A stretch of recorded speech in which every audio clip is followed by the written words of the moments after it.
4:33 ആയി. തുടങ്ങാണോ? പ്രാർത്ഥിച്ചോ. ഇത്രയും പേരെ ഉള്ളോ? ആൾക്കാർ ജോയിൻ ചെയ്തോളൂ. 18 പേരെ കൂടിക്കൊണ്ടിരിക്കുന്നു.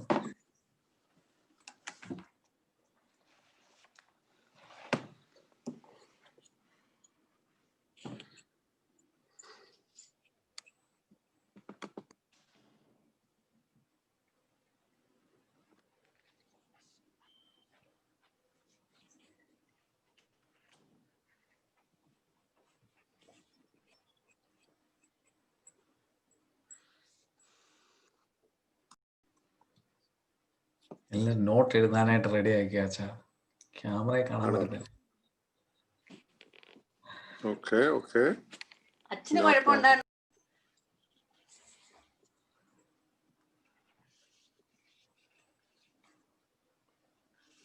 തുടങ്ങാന്നോ? പ്രാർത്ഥിച്ചോളാം.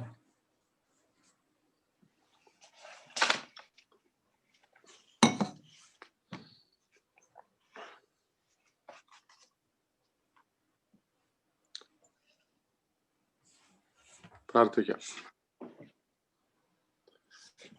പിതാവിനും പുത്രനും പരിശുദ്ധ റൂഹായിക്കും സ്തുതി, ആദിമുതലേക്കും തന്നെ. ആമേൻ. ഞങ്ങളെ അത്യധികമായിട്ട് സ്നേഹിക്കുന്ന ഞങ്ങളുടെ ദൈവമായ കർത്താവെ, അനുഗ്രഹിക്കപ്പെട്ട ദിവസത്തിനായും ഈ നല്ല സമയത്തിനായിട്ട് ഞങ്ങൾ നിന്നെ സ്തുതിക്കുന്നു, സ്തോത്രം ചെയ്യുന്നു. ഈ പരിശുദ്ധമായ ദിവസത്തിൽ തിരുസന്നിധിയിൽ ഞങ്ങൾക്ക് ഒരുമിച്ച് കൂടുവാനായിട്ട്, പഠിക്കുവാനായിട്ടൊക്കെയും അവിടുന്ന് അവസരമൊരുക്കി തന്നതിനായിട്ട് നന്ദി പറയുന്നു. ഞങ്ങൾക്ക് ലഭിച്ചിരിക്കുന്ന എല്ലാ അവസരങ്ങൾക്കായിട്ടും അനുഗ്രഹങ്ങൾക്കായിട്ടും നന്ദി പറയുന്നു. വിവിധ സ്ഥലങ്ങളിൽ ഇരുന്നു കൊണ്ട് ഈ വെർച്വൽ പ്ലാറ്റ്ഫോമിലൂടെ ഞങ്ങൾക്ക് പരസ്പരം കാണുവാനും പഠിക്കുവാനും ഒക്കെയുള്ള അവസരം, അതിനുള്ള സൗകര്യങ്ങളൊക്കെയും അവിടുന്ന് ഒരുക്കി തന്നിരിക്കുന്ന ഈ ആധുനിക സൗകര്യങ്ങൾക്കായിട്ടും നന്ദി പറയുന്നു. ഞങ്ങൾ പഠിച്ച് വളരുവാൻ തക്കവണ്ണം ആത്മാവിൽ ഞങ്ങളെ ബലപ്പെടുത്തണമേ. ദൈവകൃപയിൽ ഞങ്ങളെ എല്ലാവരെയും അവിടുന്ന് പരിപാലിക്കണമേ. കർത്താവേ, സത്യവിശ്വാസത്തിൽ ഉറച്ചു നിൽക്കുവാനും സഭയുടെ വിശ്വാസാചാരങ്ങളും ചരിത്രവും പഠിക്കുവാനും അതിനെക്കുറിച്ചുള്ള അവബോധം ഉണ്ടാകുവാനും, അങ്ങനെ ഞങ്ങളിലുള്ള വിശ്വാസം വർദ്ധിപ്പിക്കുവാനും തെറ്റിദ്ധാരണകളും ഞങ്ങളിലുള്ള സംശയങ്ങളും നീങ്ങിപ്പോകുവാൻ തക്കവണ്ണം സംബന്ധിക്കുന്ന എല്ലാവരെയും വാഴ്ത്തി അനുഗ്രഹിക്കണമേ. ഇതിന് നേതൃത്വം കൊടുക്കുന്നവരെയും ഇതിൽ പങ്കെടുക്കുന്ന എല്ലാ പ്രിയപ്പെട്ടവരെയും അനുഗ്രഹിക്കണമേ.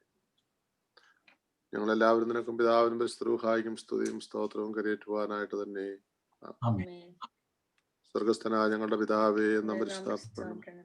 രാജ്യം വരണമേ. തിരുവിഷ്ണുസ്വർഗത്തെ പോലെ ഭൂമിയിലും ആകണമേ. ഞങ്ങൾക്ക് ആവശ്യമുള്ള അപ്പം ഇന്ന് ഞങ്ങൾക്ക് തരണമേ. ഞങ്ങളുടെ കാരുണ്യം ക്ഷമിച്ചതുപോലെ കടം പാചകങ്ങളോ ക്ഷമിക്കണമേ. പരീക്ഷയിലേക്ക് ഞങ്ങളെ പ്രവേശിപ്പിക്കരുതേ, വിനോദന്മാട്ടം ഞങ്ങളെ രക്ഷിച്ചുകൊള്ളണമേ.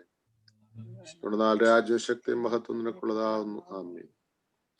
കൃപ നിറഞ്ഞ മറിയമേ, നിനക്ക് സമാധാനം. നമ്മുടെ കർത്താവിനോട് നീ സ്ത്രീകൾ വാഴ്ത്തപ്പെട്ടവളാകുന്നു. നിന്റെ വയറ്റിലൂലമായ നമ്മുടെ കർത്താവേ മിശിഹാ വാഴ്ത്തപ്പെട്ടവനാകുന്നു. ശുദ്ധമേതമ്പുരാന്റെ അമ്മേ, ഭാവികളായ ഞങ്ങൾക്ക് വേണ്ടി ഇപ്പോഴെപ്പോഴും ഞങ്ങളുടെ മരണസമയത്തും ദൈവതമ്പുരാന്റെ അപേക്ഷിച്ചു കൊള്ളണമേ. ആമേൻ.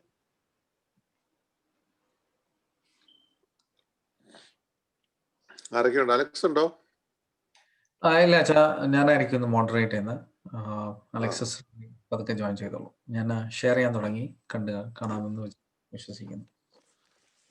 ഓക്കെ, ഒരു ഇൻട്രൊഡക്ഷന്റെ ആവശ്യമില്ല. നമ്മള് സഭ വളരുന്നു എന്ന ചരിത്ര പുസ്തകമാണ് പഠിച്ചുകൊണ്ടിരിക്കുന്നത്. കഴിഞ്ഞ 2 ക്ലാസ്സുകളിലായിട്ട് യൂണിറ്റ് 1ഉം 2ഉം നമ്മൾ പഠിച്ചു. 2ാം യൂണിറ്റിന്റെ 5 പാഠങ്ങൾ നമ്മൾ റിവ്യൂ ചെയ്തു. അതിൻ്റെ 6ാമത്തെ പാഠമാണ് ഇന്ന് നമ്മൾ നോക്കുന്നത്.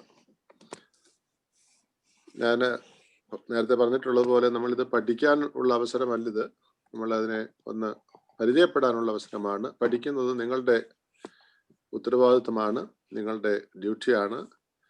അതുകൊണ്ട് നമുക്ക് കിട്ടുന്ന ആശയങ്ങൾ വിപുലപ്പെടുത്തി പഠിക്കുവാനും നിങ്ങളുടെ കയ്യിലുള്ള മെറ്റീരിയൽസ് ഉപയോഗിച്ച് കൂടുതൽ അതിലേക്ക് ആഴമായിട്ട് പഠിക്കുവാൻ തക്കവണ്ണം നിങ്ങൾ പരിശ്രമിക്കണം എന്ന് ആദ്യമായിട്ട് ഓർമ്മിപ്പിക്കട്ടെ.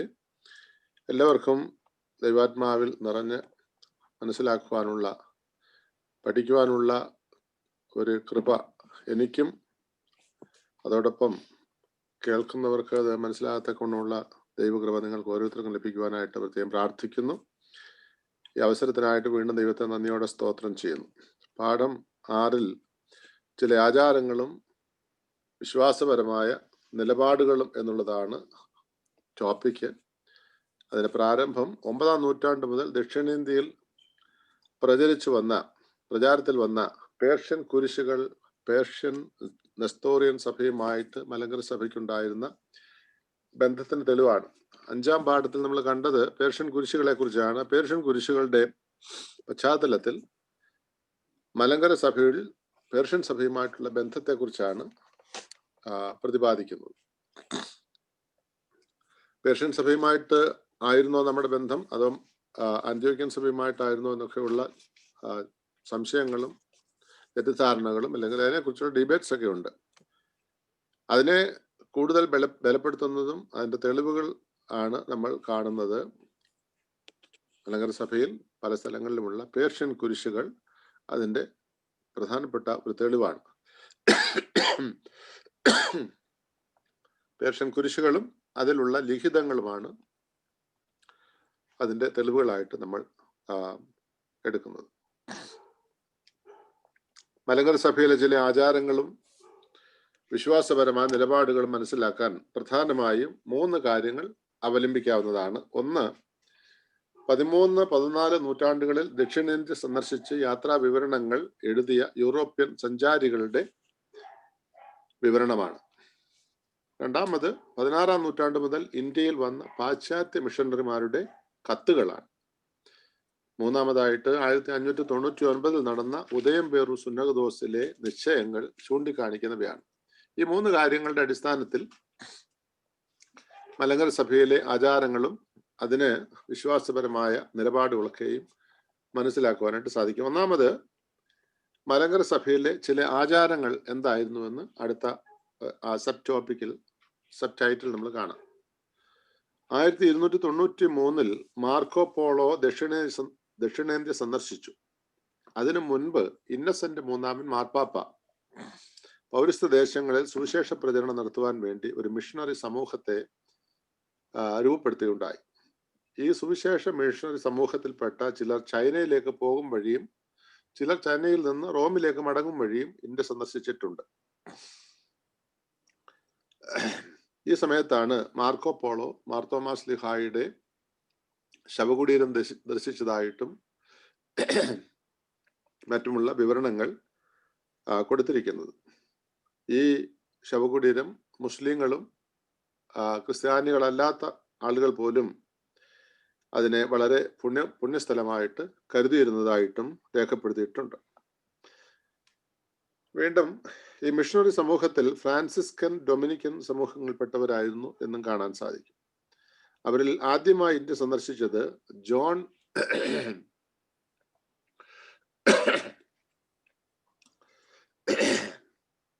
ജോൺ മോണ്ടി കോർവിനോ എന്ന മിഷണറി ആയിരുന്നു. അതിനുശേഷം ജോർഡാനസ്, അതുപോലെ തന്നെ ഉഡൈനിലെ ഒഡോറിക്, ജോൺ മരിഞ്ഞോലി എന്നിവരെ എടുത്തു പറയുന്നതായിട്ട് കാണാൻ സാധിക്കും. 13-14 നൂറ്റാണ്ടുകളിൽ രചിക്കപ്പെട്ട കൃതികളിൽ നിന്നും ലഭിക്കുന്ന വിവരങ്ങൾ പറയുന്ന ഇനിയും അടുത്തതായിട്ട് പറയുന്ന കാര്യങ്ങളാണ്. 13-14 നൂറ്റാണ്ടുകളിൽ രചിക്കപ്പെട്ട കൃതികളിൽ നിന്നും ലഭിക്കുന്ന വിവരങ്ങൾ. ഒന്ന്, സാമൂഹ്യ ജീവിതത്തിൽ സമുന്നതമായ സ്ഥാനം അലങ്കരിച്ചിരുന്നെങ്കിലും ക്രിസ്തുമതത്തെയും ക്രിസ്തീയ ജീവിതത്തെയും പറ്റി കാര്യമായ അറിവൊന്നും അവർക്കില്ലായിരുന്നു. കേരളത്തിലെ ക്രിസ്ത്യാനികളെ കുറിച്ചാണ് പറയുന്നത്. ഉന്നതമായ സ്ഥാനം ഉണ്ടായിരുന്നു, പക്ഷേ ക്രൈസ്തവ ജീവിതം എന്താണെന്നും കാര്യമായിട്ട് അവർക്ക് അറിയത്തില്ലായിരുന്നു. രണ്ടാമത്, ക്രിസ്ത്യാനികൾക്ക് ക്രിസ്തീയ ജീവിത പരിശീലനം ലഭിക്കാതിരുന്നതിനാൽ പലർക്കും കർത്തൃപ്രാർത്ഥനയും കൃപ നിറഞ്ഞ മറിയമേ എന്ന പ്രാർത്ഥനയും അറിയില്ലായിരുന്നു എന്ന് പറയുന്നു. അറിയില്ലായിരുന്നു, അറിയാമായിരുന്നു. സോറി, അത്ര പ്രാർത്ഥനയും കൃപ നിറഞ്ഞ മറിയമേ എന്ന അപേക്ഷയും അറിയാമായിരുന്നു. കാര്യമായിട്ട് മറ്റ് പ്രാർത്ഥനകളൊന്നും അവർക്ക് അറിയില്ലായിരുന്നു എന്നുള്ളതാണ്. മൂന്നാമത്, പ്രസവാനന്തരം ആൺകുഞ്ഞായാൽ 40 ദിവസവും പെൺകുട്ടിയായിരുന്നാൽ 80 ദിവസവും പള്ളിയിൽ കഴിയുമ്പോൾ പള്ളിയിൽ പോയിരുന്ന ഒരു പതിവുണ്ടായിരുന്നു. അതിനുശേഷം കുട്ടികൾക്ക് മാമോദിസ നൽകിയിരുന്നു. ഈ പതിവ് 1599 ഉദയം പേരൂർ സുന്നഹദോസ് നിർത്തൽ ചെയ്തതായിട്ടും കാണാം. അതിന്റെ കാരണമൊന്നും നമുക്കറിയില്ല. പക്ഷെ അന്നത്തെ കൃതികൾ, അവരുടെ രചനകളിൽ നിന്ന് നമുക്ക് മനസ്സിലാക്കുന്ന കാര്യങ്ങളാണ്. പള്ളികളിൽ ഒന്നിലധികം പട്ടക്കാരുണ്ടായിരുന്നു എങ്കിലും പ്രായം കണക്കാക്കിയുള്ള ബഹുമാനമല്ലാതെ വികാരി, അസിസ്റ്റന്റ് വികാരി അങ്ങനെയുള്ള രീതിയിലുള്ള പ്രത്യേകതകളൊന്നും തന്നെ ഇല്ലായിരുന്നു. അവർക്ക് കൊടുക്കുന്ന സാമ്പത്തിക കാര്യങ്ങളിലും പ്രത്യേകമായിട്ടുള്ള വ്യത്യാസങ്ങൾ ഇല്ലായിരുന്നു. അഞ്ചാമതായിട്ട്, പരേതർക്ക് വേണ്ടിയുള്ള ശ്രാദ്ധം നിലവിലിരുന്നു. അതായത് മെമ്മോറിയൽ പ്രേയേഴ്സും മറ്റും. പട്ടക്കാരുടെ ആദ്യ കുർബാന ആഡംബരപൂർവ്വം നടത്തിയിരുന്നതായിട്ടും, അതുപോലെ തന്നെ ക്രിസ്ത്യാനികളും അല്ലാത്തവരും വൈദികരെ വളരെ അത്യധികം ബഹുമാനിച്ചിരുന്നതായിട്ടും അവരുടെ കത്തുകളിൽ നിന്നും, മിഷണറിമാരുടെ കത്തുകളിൽ നിന്നും ലേഖനങ്ങൾ നമുക്ക് മനസ്സിലാക്കുവാനായിട്ട് സാധിക്കും. അടുത്ത ഒരു സബ് ടൈറ്റിലാണ് വിശ്വാസം അടിസ്ഥാനമാക്കിയുള്ള പ്രധാന കാര്യങ്ങൾ. അതിൽ 4-5 കാര്യങ്ങൾ പറയുന്നുണ്ട്. ഒന്ന്, 16-ാം നൂറ്റാണ്ടിൽ കേരള സഭ പേർഷ്യൻ നെസ്തോറിയൻ സഭയുടെ ഭാഗമായി കഴിഞ്ഞിരുന്നു. 4-ാം നൂറ്റാണ്ടിൽ പൗരസ്ത്യ നാടുകളിൽ ഉയർന്നു വന്ന് വികസിതമായ നെസ്തോറിയൻ വിശ്വാസത്തിന്റെ പ്രചാരകരായിരുന്ന ദിയോദോറോസ്, തെവോദോറോസ് എന്നിവരും നെസ്തോറും മലങ്കര സഭയുടെ സഭാപിതാക്കന്മാരായി അംഗീകരിക്കപ്പെട്ടിരുന്നു. രണ്ടാമത്, കൃപ നിറഞ്ഞ മറിയമേ എന്ന പ്രാർത്ഥനയിൽ ദൈവമാതാവായ എന്ന് പറയുന്നതിന് പകരം ക്രിസ്തുവിന്റെ മാതാവ് എന്ന് ഉപയോഗിച്ചിരുന്നു. കാരണം നെസ്തോറിയൻ വിശ്വാസം അനുസരിച്ച് ദൈവമാതാവിനെ, കന്യാമറിയാമിനെ ദൈവമാതാവെന്ന് വിളിക്കാൻ അവർ ഇഷ്ടപ്പെട്ടിരുന്നില്ല. പകരം ക്രിസ്തുവിന്റെ മാതാവെന്ന് മാത്രമാണ് ഇവര് പറഞ്ഞു വന്നിരുന്നത്. അടുത്തത്, വിശുദ്ധ കുർബാനയപ്പം ഉണ്ടാക്കുമ്പോൾ എണ്ണ ഉപയോഗിക്കുന്ന പതിവ് പാശ്ചാത്യ മിഷണറിമാര് അത് പിശകാണ് എന്ന് ചൂണ്ടിക്കാണിച്ചു വന്നിരുന്നു. നമ്മുടെ വിശുദ്ധ കുർബാനയ്ക്ക് എണ്ണ ഉപയോഗിക്കാറുണ്ട്. അത് അങ്ങനെ ഉണ്ടാക്കാൻ പാടില്ല എന്നുള്ളതാണ് പാശ്ചാത്യ മിഷണറിമാര് പഠിപ്പിച്ചത്. അത് തെറ്റാണെന്ന്. അടുത്തത്, പട്ടക്കാരുടെ വിവാഹം, പുനർവിവാഹം എന്നിവ മലങ്കര സഭയിൽ നിലനിന്നിരുന്നു. ഇത് പേർഷ്യൻ സഭയിലെ പാരമ്പര്യത്തിന്റെ അടിസ്ഥാനത്തിലായിരുന്നു. പട്ടക്കാരുടെ ബ്രഹ്മചര്യം നടപ്പിലാക്കാൻ പോർച്ചുഗീസ് സഭാ നേതാക്കന്മാര് ആവുന്നത്ര പരിശ്രമിച്ചു. എങ്കിലും അത് പൂർണ്ണമായും വിജയിച്ചില്ല. അടുത്തത്, പട്ടക്കാരുടെ മുൻപിലുള്ള കുമ്പസാരം മലങ്കര സഭയിൽ പ്രചാരത്തിലായിരുന്നില്ല. ഓരോ വിശുദ്ധ കുർബാനയ്ക്കും മുമ്പ് കുമ്പസാരിക്കണമെന്നുള്ള പതിവും ഉണ്ടായിരുന്നില്ല.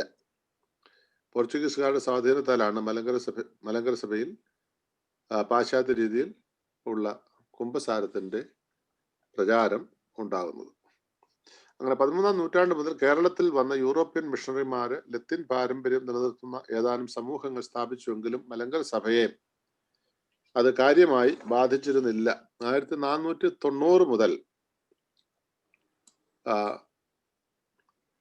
മൂസലിൽ ബാബിലോൺ നെസ്തോറിയൻ പാത്രിയർക്കീസിന്റെ അടുക്കൽ ബിഷപ്പന്മാർക്കായിട്ട് കേരളത്തിൽ നിന്ന് നിവേദക സംഘം പോയതായും, അങ്ങനെ അവിടെ നിന്നും വന്ന ബിഷപ്പുമാര് മലങ്കര സഭയിൽ ഭരണം നടത്തിയിരുന്നതായിട്ടും അത് 16-ാം നൂറ്റാണ്ടിൽ സഭയെ നയിച്ചിരുന്നതായിട്ടും കാണുവാനായിട്ട് സാധിക്കും.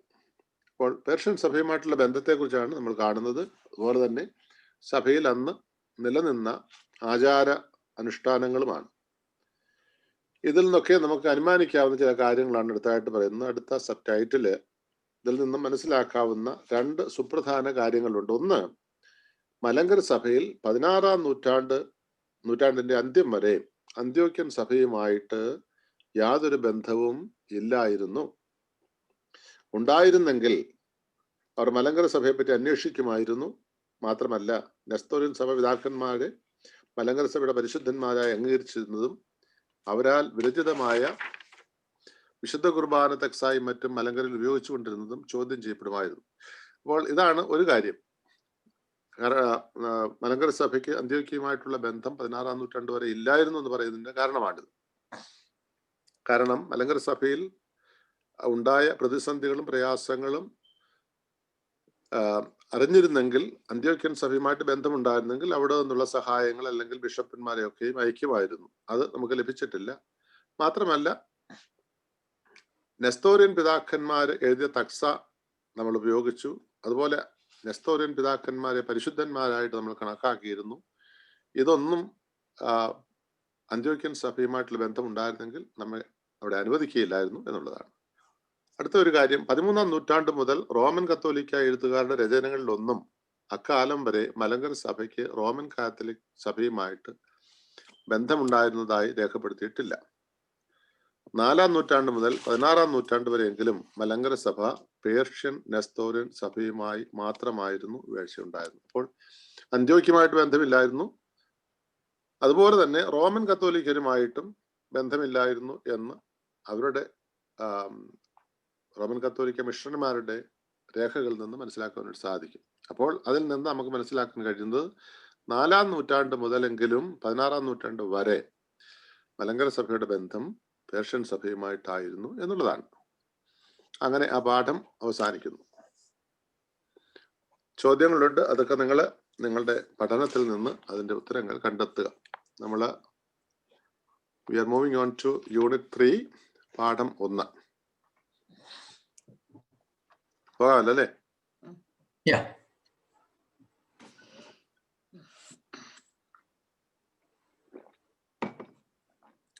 ഓക്കെ. 1400 പാഠം 1, മലങ്കര സഭയുടെ പോർച്ചുഗീസ് ബന്ധം, പോർച്ചുഗീസുകാരുടെ ആഗമനം. 1498 കേരളത്തിലെത്തിയ വാസ്കോ ഡി ഗാമയുടെ ആഗമനവും ഏറെ താമസിയാതെ ദക്ഷിണേന്ത്യയിൽ പോർച്ചുഗീസ് ആധിപത്യം ഉറയ്ക്കുകയും ചെയ്തതായിട്ടുള്ളതാണ് ഈ പാഠത്തിലെ ഉള്ളടക്കം. കേരളത്തിലെ പുരാതന സഭയെ റോമൻ കത്തോലിക്ക സഭയും അവരുടെ ഭാഗമാക്കി തീർക്കാൻ ശ്രമം ആരംഭിച്ചു. അത് 15-ാം നൂറ്റാണ്ടിന്റെ അവസാനമാണ്, 1498. പോർച്ചുഗീസുകാര് കേരളത്തിൽ വരുന്നു, വാസ്കോ ഡി ഗാമ എത്തുന്നു. അതോടുകൂടി മലങ്കര സഭയെ അവരുടെ ഭാഗമാക്കാനായിട്ട് ഉള്ള ശ്രമമാണ് ആരംഭിക്കുന്നത്. പോർച്ചുഗീസ് ആധിപത്യം. സാമൂതിരിയുടെ തലസ്ഥാനമായിരുന്ന കോഴിക്കോട് തുറമുഖ പട്ടണമായിരുന്നു. അവിടെയാണ് ഗാമ എത്തിയത്. അതൊക്കെ കേരള ചരിത്രവുമായിട്ട് ബന്ധപ്പെട്ട കുറെ കാര്യങ്ങൾ അതിനകത്തുണ്ട്. കേരള സഭാചരിത്രവും കേരള എന്താ പറയുന്നത് പൊളിറ്റിക്കൽ ഹിസ്റ്ററിയുമായിട്ട് ബന്ധപ്പെട്ട ചില കാര്യങ്ങളുണ്ട്. ഇന്ത്യയുമായുള്ള വാണിജ്യ ബന്ധം അക്കാലത്ത് തുർക്കികളായ ഇസ്ലാമ്യരുടെ കുത്തകയായിരുന്നു. അതിന് ഒരു മാറ്റം ഉണ്ടാകാൻ കേരളീയരായ കുരുമുളക് മുതലായ ഉൽപ്പന്നങ്ങൾ വിറ്റഴിക്കുന്നവർക്ക് ആഗ്രഹമുണ്ടായിരുന്നു. ഇന്ത്യയുമായി ബന്ധം സ്ഥാപിക്കാൻ ആഗ്രഹിച്ച പോർച്ചുഗലിന് അത് അനുകൂലമായി മാറി. അപ്പോൾ കുത്തകയായിട്ട് ആധിപത്യം സ്ഥാപിച്ചു വെച്ചിരുന്നത് തുർക്കികളായിരുന്നു, മുസ്ലിങ്ങളായിരുന്നു. അവര് കൊള്ള ലാഭമെടുത്ത് അങ്ങനെ കേരളത്തിലെ ചെറുകിട കർഷകരെ വല്ലാതെ എന്താ പറയുന്നത്, അവർക്ക് ശരിയായ വിധത്തിലുള്ള ആദായമൊന്നും ലഭിക്കാത്ത ഒരു അവസ്ഥയായിരുന്നു. അപ്പോഴാണ് വാസ്കോ ഡി ഗാമ വരുന്നതും പോർച്ചുഗീസുകാർ വരുന്നതും. അപ്പോൾ ഈ തുർക്കികളുമായിട്ടുള്ള ആ ബന്ധം ഒന്ന് വിടർത്തി കിട്ടാനായിട്ട് ആഗ്രഹിച്ചു നിന്ന കേരളത്തിലെ ചെറുകിട കർഷകരായിട്ടുള്ള ക്രിസ്ത്യാനികൾക്ക് അവരുമായിട്ടുള്ള ഒരു ബന്ധം ഉണ്ടാകുന്നത് നല്ലതാണെന്ന് അവർ ചിന്തിച്ചു. അങ്ങനെയാണ് പോർച്ചുഗീസുകാരുമായിട്ട് ബന്ധമുണ്ടാകുന്നത്. പദ്രോവാദോ എന്ന പ്രവർത്തന പരിപാടിയിലൂടെ 15-ാം നൂറ്റാണ്ടിൽ റോമൻ സഭാധ്യക്ഷനായിരുന്ന നിക്കോളാസ് അഞ്ചാമൻ ഭൂതലത്തെ മുഴുവൻ അന്നത്തെ അന്നത്തെ വൻ ശക്തികളായിരുന്ന പോർച്ചുഗലിനും സ്പെയിനിനും പകുത്തു കൊടുത്തു.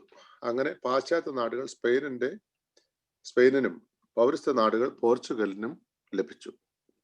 മനസ്സിലാകുന്നുണ്ടല്ലോ. അപ്പോൾ അന്നത്തെ ഒരു പോപ്പിന്റെ ഒരു പ്രത്യേക പരിപാടിയാണ് പദ്രോവാദോ. അത് സ്പെയിൻ, പോർച്ചുഗൽ ഇങ്ങനെ രണ്ട് വൻ ശക്തികൾക്ക് ലോകം മുഴുവനും അവര് വിഭാഗിച്ചു കൊടുക്കുകയാണ്. അവിടെ പോയി മതപ്രചരണം നടത്തണം, സ്വന്തം ചെലവിൽ അത് ചെയ്യണം. എന്നാൽ വ്യാപാരം നടത്തുവാന് അവർക്ക് പൂർണ്ണമായ സ്വാതന്ത്ര്യം കൊടുക്കുകയായിരുന്നു. ഈ നാടുകളിലെ വിഭവങ്ങൾ മേൽ സ്വാധീനം അനുവദിച്ചു കൊടുക്കുകയും സ്വന്തം ചെലവിൽ അവിടെ സുവിശേഷ പ്രചരണം നടത്തി മനുഷ്യരെ റോമൻ കത്തോലിക്ക സഭയിൽ ചേർത്തു കൊള്ളണമെന്നതായിരുന്നു ഈ പദ്രോവാദോയുടെ ഉദ്ദേശം, അല്ലെങ്കിൽ അതിന്റെ പോളിസി, അതിന്റെ വ്യവസ്ഥ. ഈ പരിപാടിയുടെ ഭാഗമായിട്ടായിരുന്നു വാസ്കോ ഡി ഗാമയുടെ ഇന്ത്യൻ സന്ദർശനം. അപ്പോൾ വാസ്കോ ഡി ഗാമ വെറുതെ വന്നതല്ല, അതിന്റെ ഉദ്ദേശം ഇതായിരുന്നു. ഈ പദ്രോവാദോയുടെ ഭാഗമായിട്ട് പോർച്ചുഗലിന്റെ കീഴിൽ ഇന്ത്യയും മറ്റും വരുന്നതിന്റെ ഭാഗമായിട്ടാണ് അദ്ദേഹം കേരളത്തിൽ വരുന്നത്.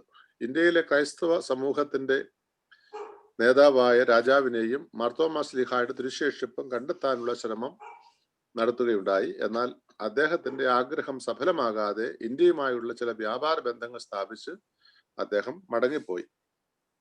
1500 പീറ്റർ അൽവാരിസ് കബ്രാൾ എന്ന പോർച്ചുഗീസ് അഡ്മിറൽ ഒരു സൈന്യവും ഫ്രാൻസിസ്കൻ മിഷണറി വൈദികരുമായി വന്ന് കൊച്ചിയിൽ വാസം ഉറപ്പിച്ചു. അപ്പം വാസ്കോ ഡി ഗാമയ്ക്ക് ശേഷമുള്ളതാണിത്. പീറ്റർ അൽവാരിസ് കബ്രാൾ, അദ്ദേഹം ഒരു പോർച്ചുഗീസ് അഡ്മിറലാണ്. അദ്ദേഹം കൊച്ചിയിൽ വന്ന് താമസിക്കുന്നു. 1502 വീണ്ടും വലിയ സൈന്യവുമായി ഗാമ വീണ്ടും വന്ന് വളരെ ക്രൂരകൃത്യങ്ങൾ ചെയ്ത് എതിർ ശക്തികളെ ഭയപ്പെടുത്തി കൊച്ചി രാജാവുമായി സഖ്യത്തിലാകുന്നു. ഈ സമയം കേരള ക്രിസ്ത്യാനികൾ ഗാമയെ കണ്ട് പോർച്ചുഗീസിന്റെ സഹായം അഭ്യർത്ഥിച്ചു. ഈ സമയത്താണ് രാജചെങ്കോലും രാജപത്രികയും ഗാമയെ ഏൽപ്പിച്ചത്. അങ്ങനെ പോർച്ചുഗീസ് അധീശത്വം മലങ്കര ക്രിസ്ത്യാനികൾ സ്വീകരിക്കുകയായിരുന്നു. അപ്പോൾ ശരിക്കും പറഞ്ഞാൽ സഭാപരമായിട്ടുള്ള ഒരു കീഴടങ്ങലായിരുന്നില്ല. പിന്നെയോ ചില രാഷ്ട്രീയ കാരണങ്ങളും ചില അവർക്ക് ആവശ്യമായിരുന്ന ചില സംരക്ഷണവുമായിരുന്നു അവർ ആഗ്രഹിച്ചിരുന്നത്. അതുകൊണ്ടാണ് പോർച്ചുഗീസ് ആധിപത്യത്തിന്റെ കീഴിൽ അവര് ചെല്ലുവാൻ കാരണമായിരുന്നത്. ഈ കാലയളവിൽ കേരളത്തിൽ ബാബിലോണിൽ നിന്നും വന്ന ബിഷപ്പന്മാർ ഉണ്ടായിരുന്നു.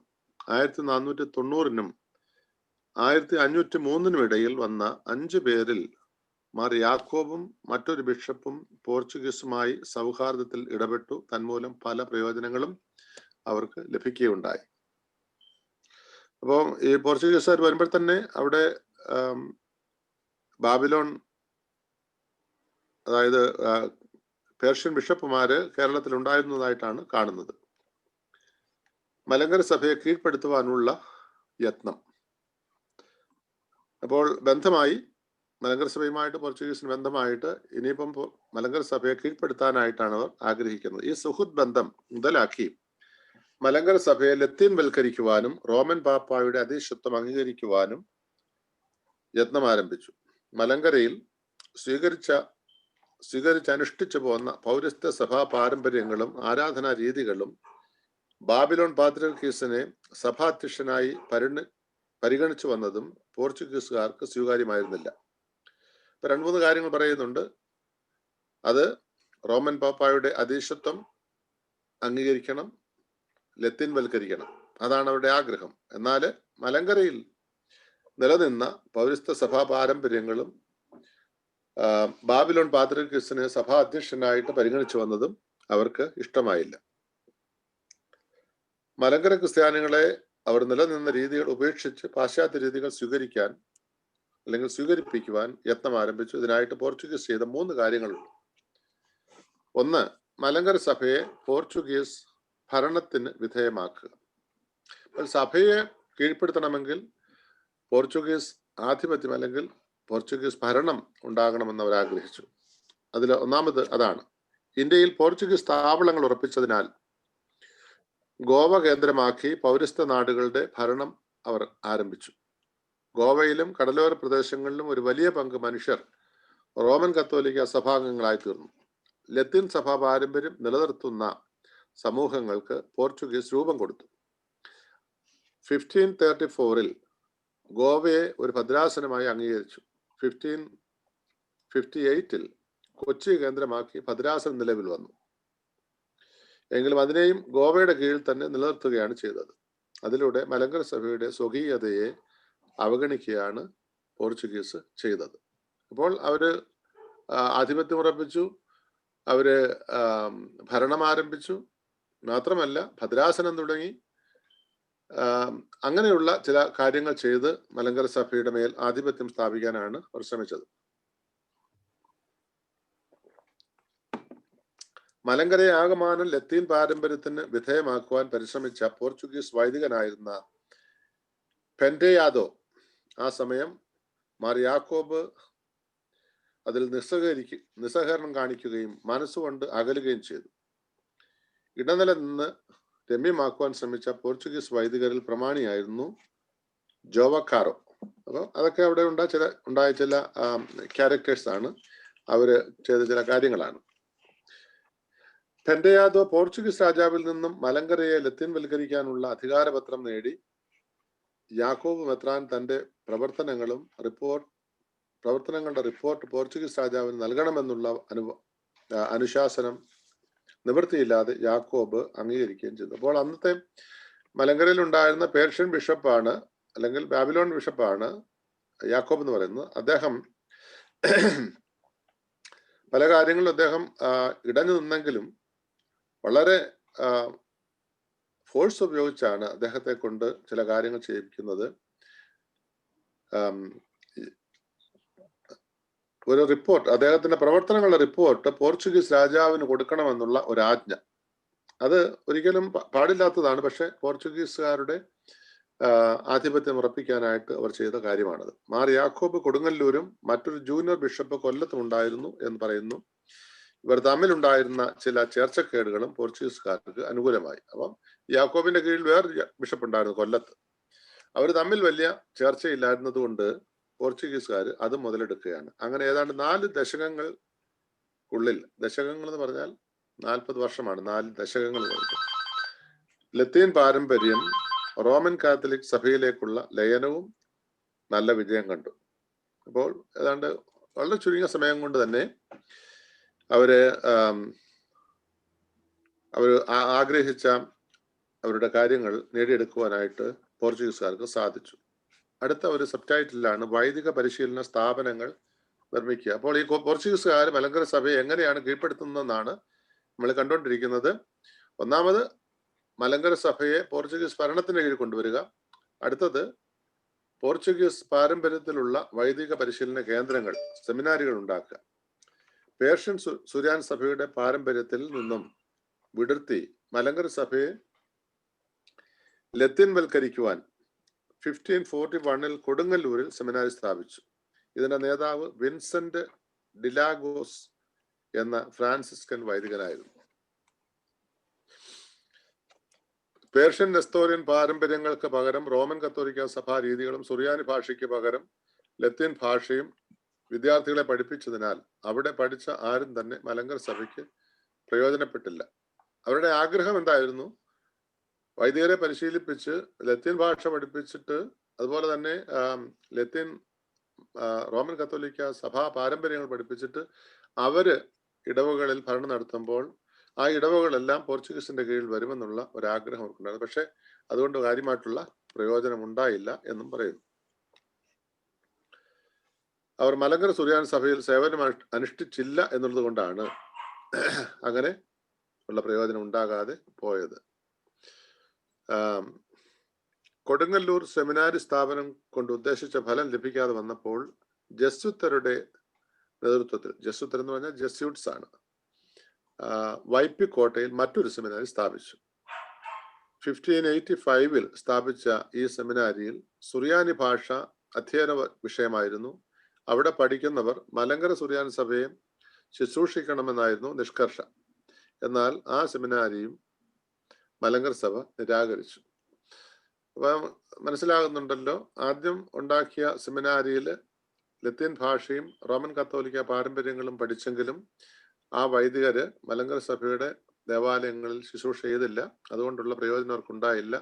അപ്പോൾ അതിന് പകരമായിട്ട് വൈപ്പിക്കോട്ടയിൽ അടുത്ത സെമിനാരി സ്ഥാപിച്ചു. അവിടെ സെമിനാരി സ്ഥാപിക്കുമ്പോൾ അവിടെ സുറിയാനി ഭാഷ പഠിപ്പിക്കാനായിട്ട് അവർ പഠിപ്പിച്ചു. പക്ഷേ അവിടെ പഠിച്ച വൈദികർ മലങ്കര സുറിയാനി സഭയെ ശുശ്രൂഷിക്കണമെന്ന് അവർ നിഷ്കർഷിക്കുന്നുണ്ട്. പക്ഷെ മലങ്കർ സഭ അതിനെ തിരസ്കരിക്കുകയാണ്, അതിനെ നമ്മൾ നിരസിക്കുകയാണ് ചെയ്തത്. അന്ന് സഭാധ്യക്ഷനായിരുന്ന പേർഷ്യക്കാരൻ അബ്രഹാം അതിനെതിരായി 3 കാര്യങ്ങൾ ചെയ്തു. അപ്പം അതിനെ ഡിഫെൻഡ് ചെയ്യാനായിട്ട് പേർഷ്യൻ ബിഷപ്പായിരുന്ന അബ്രഹാം, പേർഷ്യൻ ബിഷപ്പല്ല, പേർഷ്യൻ സഭാധ്യക്ഷൻ, പേർഷ്യൻ പാട്രിയർക്കാണ് അദ്ദേഹം, അവിടെ ബാബിലോണിലാണ്. 3 കാര്യങ്ങൾ ചെയ്യുന്നു. ഒന്ന്, സുറിയാനി ക്രിസ്ത്യാനികൾ തങ്ങളുടെ മക്കളെ സെമിനാരി വിദ്യാഭ്യാസത്തിന് വിടരുതെന്ന് അനുശാസിക്കുന്ന ഒരു സർക്കുലർ പള്ളികൾക്ക് അയച്ചു. രണ്ടാമത്, സുറിയാനി ഭാഷ പഠിപ്പിക്കുന്നതിന് ആവശ്യമായ ഗ്രന്ഥങ്ങൾ സെമിനാരിക്ക് വിൽക്കുന്നതിനെ അദ്ദേഹം നിരോധിച്ചു. മൂന്നാമത്, അവിടെ അധ്യയനം നടത്തിയവർക്ക് വൈദിക പട്ടം നൽകുവാൻ അദ്ദേഹം വിസമ്മതിച്ചു. ഇങ്ങനെ സെമിനാരി വിദ്യാഭ്യാസത്തിലൂടെ മലങ്കർ സഭയെ വരുതിയിലാക്കാനുള്ള ശ്രമം വിജയിച്ചില്ല. അപ്പോൾ ഈ സെമിനാരി കൊണ്ടും അവരുദ്ദേശിച്ച പ്രയോജനം ഉണ്ടായില്ല. അടുത്ത ഒരു സബ്ടൈറ്റിലാണ് പൗരസ്ത്യ ബിഷപ്പന്മാരുടെ ആഗമനം നിരോധിക്കുക എന്നത്. അത് പോർച്ചുഗീസുകാരുടെ അടുത്ത ഒരു നയമാണ്. അടുത്ത ഒരു എന്താ പറഞ്ഞത്, അവര് ചെയ്ത അതിനെന്താ പറയുന്നത് മലയാളത്തിൽ, അവരുടെ ഒരു ഉപായം എന്ന് പറയാം. അപ്പോൾ പൗരസ്ത്യ ബിഷപ്പുമാർ ഇവിടെ വരുന്നതിനെ നിരോധിക്കുകയാണ്. അതെന്താ അവർ ചെയ്തത്? ലത്തീൻ വൽക്കരണം നിമിത്തം റോമൻ കത്തോലിക്ക പോർച്ചുഗീസ് ശക്തി കേന്ദ്രങ്ങളായിരുന്ന കൊടുങ്ങല്ലൂർ, കൊല്ലം എന്നിവിടങ്ങളിൽ നിന്ന് സുറിയാനി ക്രിസ്ത്യാനികൾ മറ്റു സ്ഥലങ്ങളിലേക്ക് മാറി താമസിക്കാൻ തുടങ്ങി. അപ്പൊ ഈ പോർച്ചുഗീസുകാരുടെ ശല്യം വിഷമമായി വന്നപ്പോഴത്തേക്കും അവിടെ ഉണ്ടായിരുന്ന കൊടുങ്ങല്ലൂരും കൊല്ലവുമാണ് കൂടുതലായിട്ടും സുറിയാനി ക്രിസ്ത്യാനികൾ ഉണ്ടായിരുന്നവർ.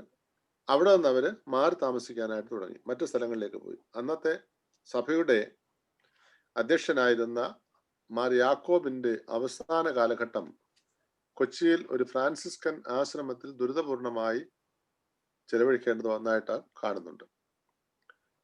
അപ്പോൾ ഈ പോർച്ചുഗീസുകാര് വളരെയേറെ സമ്മർദ്ദങ്ങളും തന്ത്രങ്ങളും ഉപായങ്ങളൊക്കെ ഉപയോഗിച്ചാണ് മലങ്കര സഭയെ കീഴ്പ്പെടുത്താൻ നോക്കുന്നത്. സഭാധ്യക്ഷനായിരുന്ന മാർ യാക്കോബിനെ അവർ പിടിച്ചുകൊണ്ടുപോയി അവരുടെ ഒരാശ്രമത്തിൽ താമസിപ്പിച്ച് വളരെ പീഡിപ്പിച്ചും വിഷമിപ്പിച്ചുമാണ് അദ്ദേഹത്തിന്റെ ജീവിതാന്ത്യം സംഭവിക്കുന്നത്. 3 കാരണങ്ങളാൽ ഇപ്രകാരം സ്വന്തം സ്ഥലം ഉപേക്ഷിക്കേണ്ടി വന്ന സുറിയാനി ക്രിസ്ത്യാനികൾക്ക്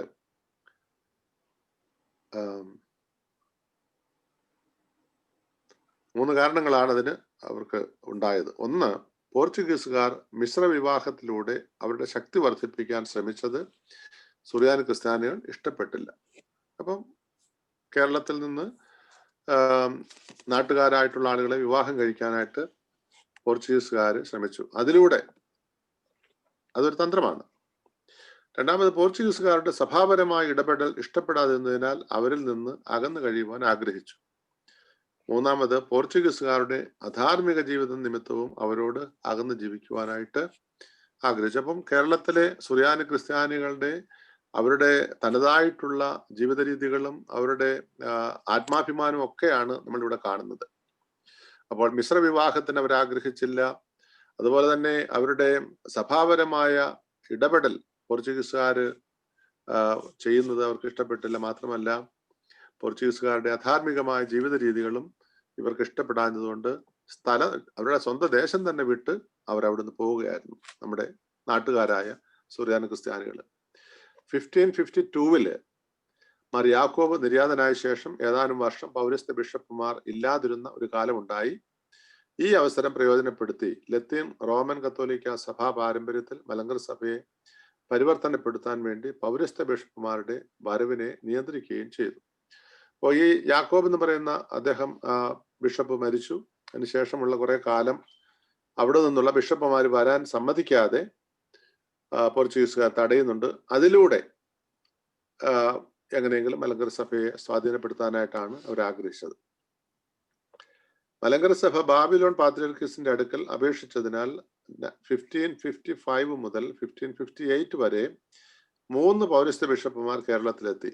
more Joseph, Mor Elias, Mor Abraham എന്നിവർ പോർച്ചുഗീസ് അധിപതികളിൽ നിന്നും വളരെയേറെ യാതനകൾ അനുഭവിക്കേണ്ടതായിട്ട് വന്നതായിട്ടും കാണുന്നുണ്ട്. ഈ 3 ബിഷപ്പുമാര് ഈ 3 വർഷത്തിനിടയ്ക്ക് വന്നു. അവരെല്ലാം തന്നെ പോർച്ചുഗീസുകാരുടെ പീഡനങ്ങൾക്ക് വിധേയരായി തീർന്നു, ദുരിതം അനുഭവിച്ചതായിട്ടും കാണുന്നുണ്ട്. അങ്ങനെ ഒന്നാമത്തെ പാഠം അവസാനിച്ചു. പാഠം 2 16-ാം നൂറ്റാണ്ടിലെ പേർഷ്യൻ സഭയും മലങ്കര സഭയും എന്നുള്ളതാണ്. പോകാമോ?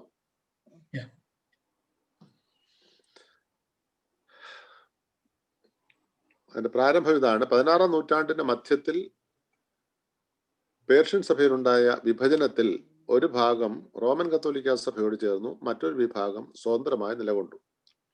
മലങ്കരയിൽ ഇതിനെ സംബന്ധിച്ച് ശരിയായ വിവരം അറിഞ്ഞിരുന്നില്ല. ഈ 2 വിഭാഗത്തിൽ നിന്നും ബിഷപ്പുമാർ മലങ്കരയിൽ നിയോഗിതരായി. എന്നാൽ പോർച്ചുഗീസ് ആധിപത്യ നിമിത്തം സ്വതന്ത്രമായി സഭയ്ക്ക് നേതൃത്വം കൊടുക്കുവാൻ ആർക്കും കഴിഞ്ഞില്ല. എന്നാൽ മാർ അബ്രഹാം ഇത് വകവെക്കാതെ മലങ്കരയിൽ വന്ന് റോമൻ പിന്തുണയോടെ 1597 വരെ ഭരണം നടത്തുകയുണ്ടായി. പേർഷ്യൻ സഭയുടെ വിഭജനവും കേരളത്തിൽ വന്ന പേർഷ്യൻ മെത്രാന്മാരെ കുറിച്ചും ഈ പാഠത്തിൽ പ്രതിപാദിക്കുന്നു. അപ്പോൾ പേർഷ്യൻ സഭയിൽ ഒരു വിഭജനം ഉണ്ടായി, ഒരു ഡിവിഷൻ. അപ്പൊ അതിൽ ഒരു വിഭാഗം കത്തോലിക്ക സഭയോട് ചേർന്നു, മറ്റൊരു വിഭാഗം പേർഷ്യൻ സഭയുടെ തനതായ രീതിയിൽ തന്നെ നിന്നു. ഈ 2 ഭാഗത്ത് നിന്നുള്ള ബിഷപ്പുമാര് മലങ്കരയിൽ വന്നു. അപ്പൊ മലങ്കര സഭ അറിഞ്ഞില്ല ഇങ്ങനെ ഒരു വിഭജനം ഉണ്ടായെന്ന്. അപ്പൊ ഈ വന്നവരെല്ലാം മലങ്കര സഭ സ്വീകരിച്ചു. അതുമൂലം മലങ്കരയിലും അതിൻ്റെതായിട്ടുള്ള പ്രതിഫലനം ഉണ്ടാകുന്നുണ്ട്. വരുന്ന ബിഷപ്പുമാർ 2 പ്രത്യേക ചേരിയിൽ നിന്നതുകൊണ്ട് അതിൻ്റെതായിട്ടുള്ള വൈഷമ്യങ്ങൾ നേരിടുന്നുണ്ട്.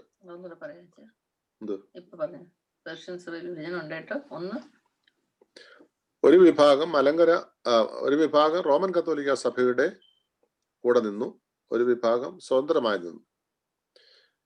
അപ്പൊ അവര് ആ 2 കൂട്ടത്തിൽ നിന്നും ബിഷപ്പുമാര് കേരളത്തിൽ വന്നു. കേരളത്തിലുള്ള സഭ അല്ലെങ്കിൽ മലങ്കര സഭ ഇതിനെക്കുറിച്ച് അറിഞ്ഞിരുന്നില്ല, ഈ വിഭജനത്തെ കുറിച്ച്. അതുകൊണ്ട് ഈ 2 കൂട്ടരെയും സ്വീകരിച്ചു. 2 കൂട്ടരെയും സ്വീകരിച്ചു കഴിഞ്ഞപ്പോൾ പിന്നീടാണ് അതിൽ നിന്നുള്ള വൈഷമ്യങ്ങൾ മനസ്സിലാകുന്നത്. പേർഷ്യൻ സഭയിലെ വിഭജനം അതെങ്ങനെ സംഭവിച്ചു എന്നുള്ളതാണ്. മലങ്കരയിൽ മാർ യാക്കോബ് 1552 നിര്യാതനായി. 1551 നെസ്തോറിയൻ പാത്രിയർക്കീസ് സൈമൺ ബാർമാമയുടെ ചരമത്തെ തുടർന്ന് അദ്ദേഹത്തിന്റെ സഹോദരപുത്രൻ സൈമൺ ബാർ ദനഹായെ തലസ്ഥാനത്ത് അവരോധിച്ചു. എന്നാൽ അതിൽ വിയോജിച്ച ഒരു വിഭാഗം ജോൺ സൂലാഖ എന്നയാളിനെ റോമിൽ അയച്ച് യൂലിയസ് III പാപ്പായാൽ 1553 പാത്രിയർക്ക സ്ഥാനത്ത് അവരോധിച്ചു. അതിന്റെ കാരണം ഇതാണ്, വിഭജനത്തിന്റെ കാരണം ഇതാണ്. മാർ യാക്കോബ് നിര്യാതനായി അല്ലെങ്കിൽ കാലം ചെയ്തു. അത് കഴിഞ്ഞപ്പോഴ്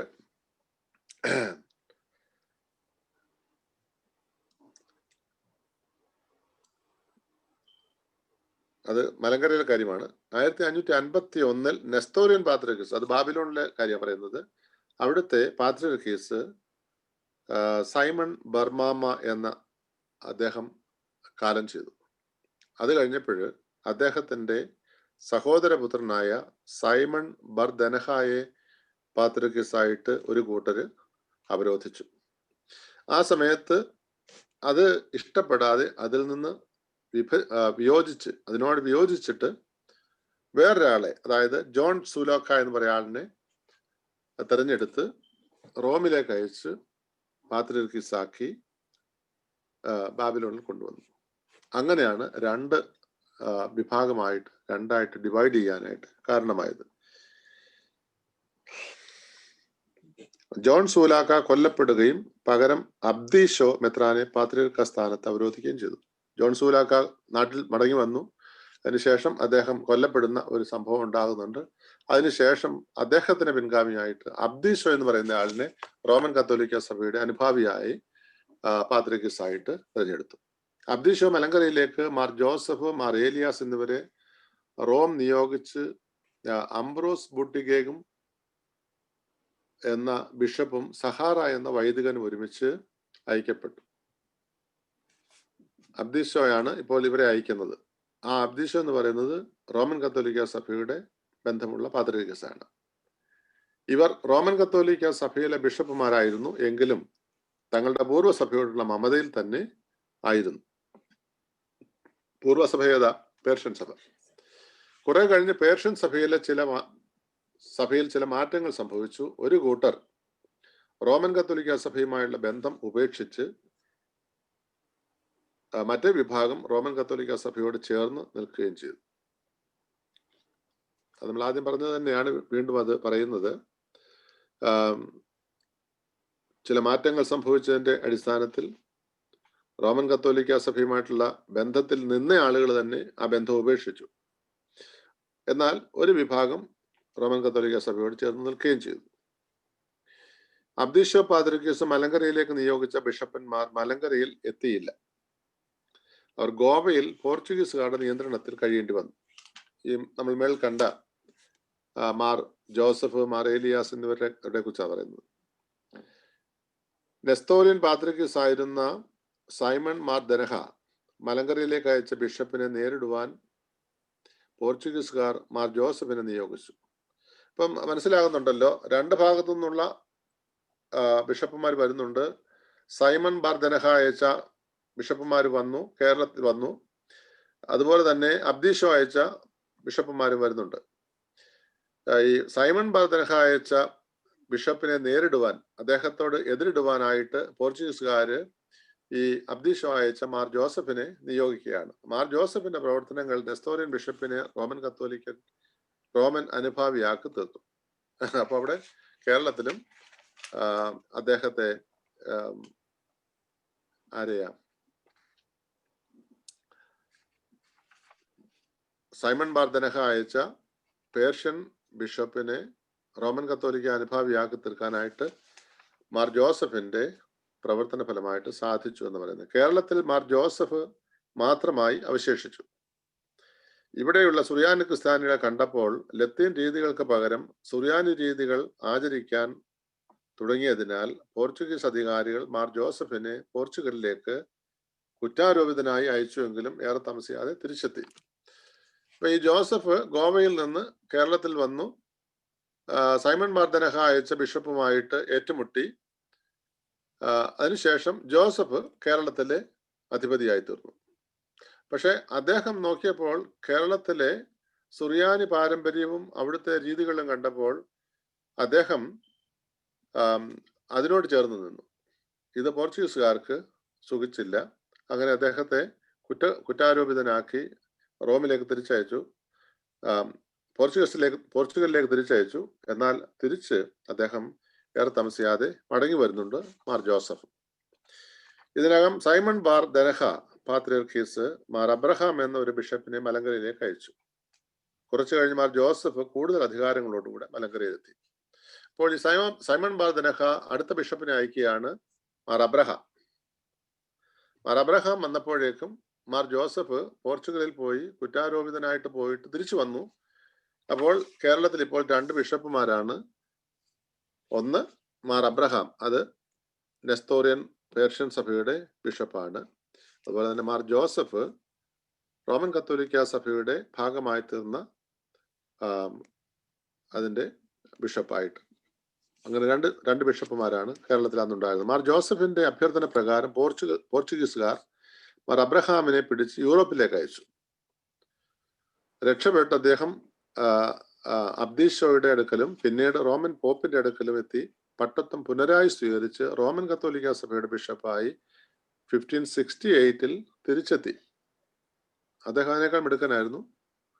വീണ്ടും അദ്ദേഹം തിരിച്ചു വരുവാനായിട്ട് റോമൻ കത്തോലിക്ക സഭയുടെ പട്ടത്വം സ്വീകരിക്കുവാനായിട്ട് ഇടയായി. സഭയെ രണ്ടായി വിഭജിച്ച് ഒരു ഭാഗം മാർ ജോസഫിനും ഒരു ഭാഗം മാർ അബ്രഹാമിനും നൽകുവാനുള്ള ശ്രമം നടന്നുവെങ്കിലും പോർച്ചുഗീസുകാർ മാർ ജോസഫിനെ യൂറോപ്പിലേക്ക് അയച്ചു. അവിടെ അദ്ദേഹം 1569 നിര്യാതനായി. അപ്പോൾ കേരളത്തിൽ ഇപ്പോൾ മാർ അബ്രഹാം മാത്രമായി അവശേഷിച്ചു. അടുത്ത സബ് ടൈറ്റില് ഇന്ത്യയിൽ വന്ന പേർഷ്യൻ ബിഷപ്പുമാരെ കുറിച്ചാണ്. 16-ാം നൂറ്റാണ്ടിൽ കേരളത്തിലെത്തിയ 5 പേർഷ്യൻ ബിഷപ്പുമാരിൽ മാർ അബ്രഹാം മാത്രമാണ് 1597 അദ്ദേഹം നിര്യാതനാകുന്നതുവരെ സഭാ നേതൃത്വം വഹിച്ചത്.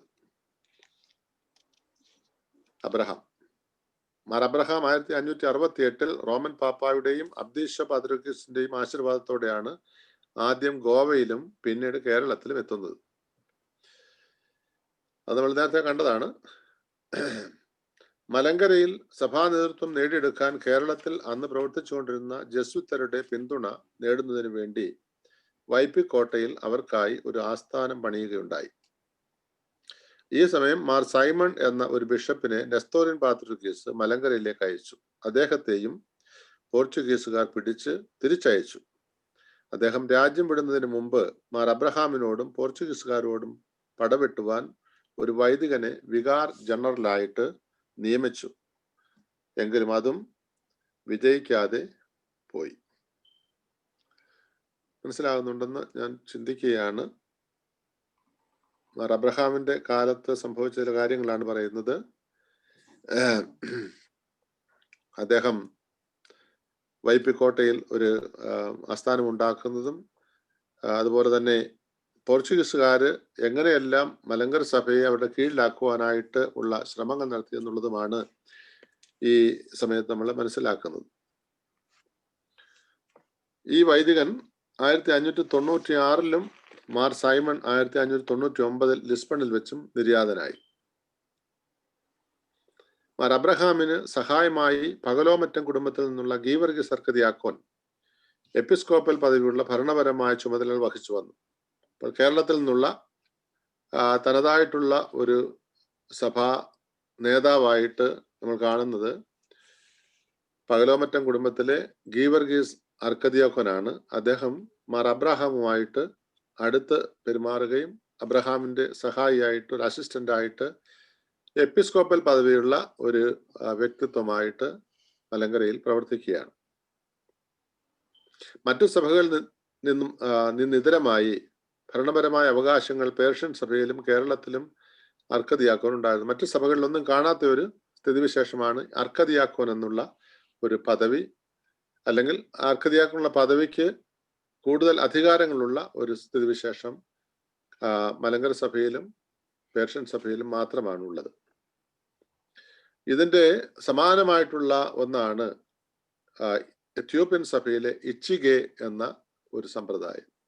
ഇച്ചിഗെ എന്ന സമ്പ്രദായം എങ്ങനെ ഉണ്ടായെന്ന് ചോദിച്ചാൽ, എത്യോപ്യൻ സഭയ്ക്ക് അവരുടേതായിട്ടുള്ള ബിഷപ്പുമാര് ഉണ്ടായിരുന്നില്ല. അവർക്ക് ബിഷപ്പുമാരെ കിട്ടിയിരുന്നത് ഈജിപ്തിൽ നിന്നാണ്.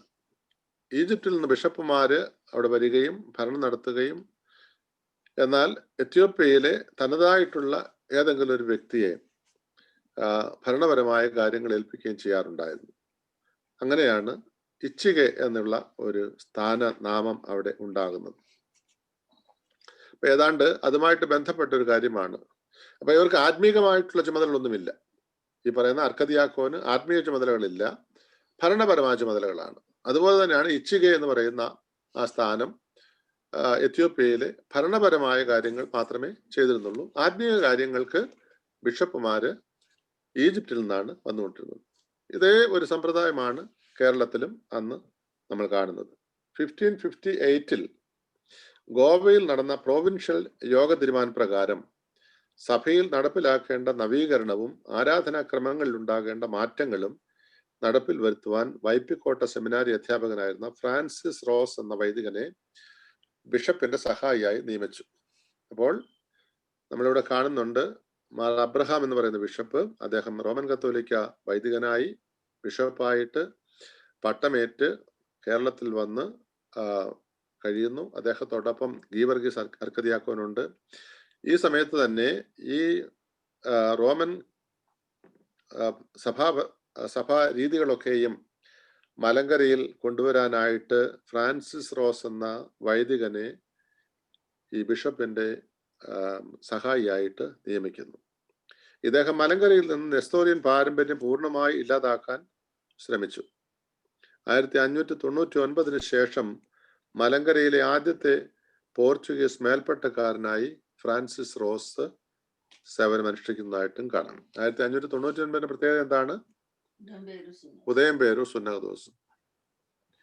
അപ്പൊ ഈ ഫ്രാൻസിസ് റോസ് ഒത്തിരി ബുദ്ധിമുട്ടിയിട്ടുണ്ട്. കാരണം പേർഷ്യൻ രീതികളും പേർഷ്യൻ പാരമ്പര്യവും മലങ്കര സഭയിൽ നിന്ന് ഇല്ലാതെയാക്കാൻ വേണ്ടി, നെസ്തോറിയൻ പാരമ്പര്യം ഇല്ലാതാക്കാനായിട്ട്.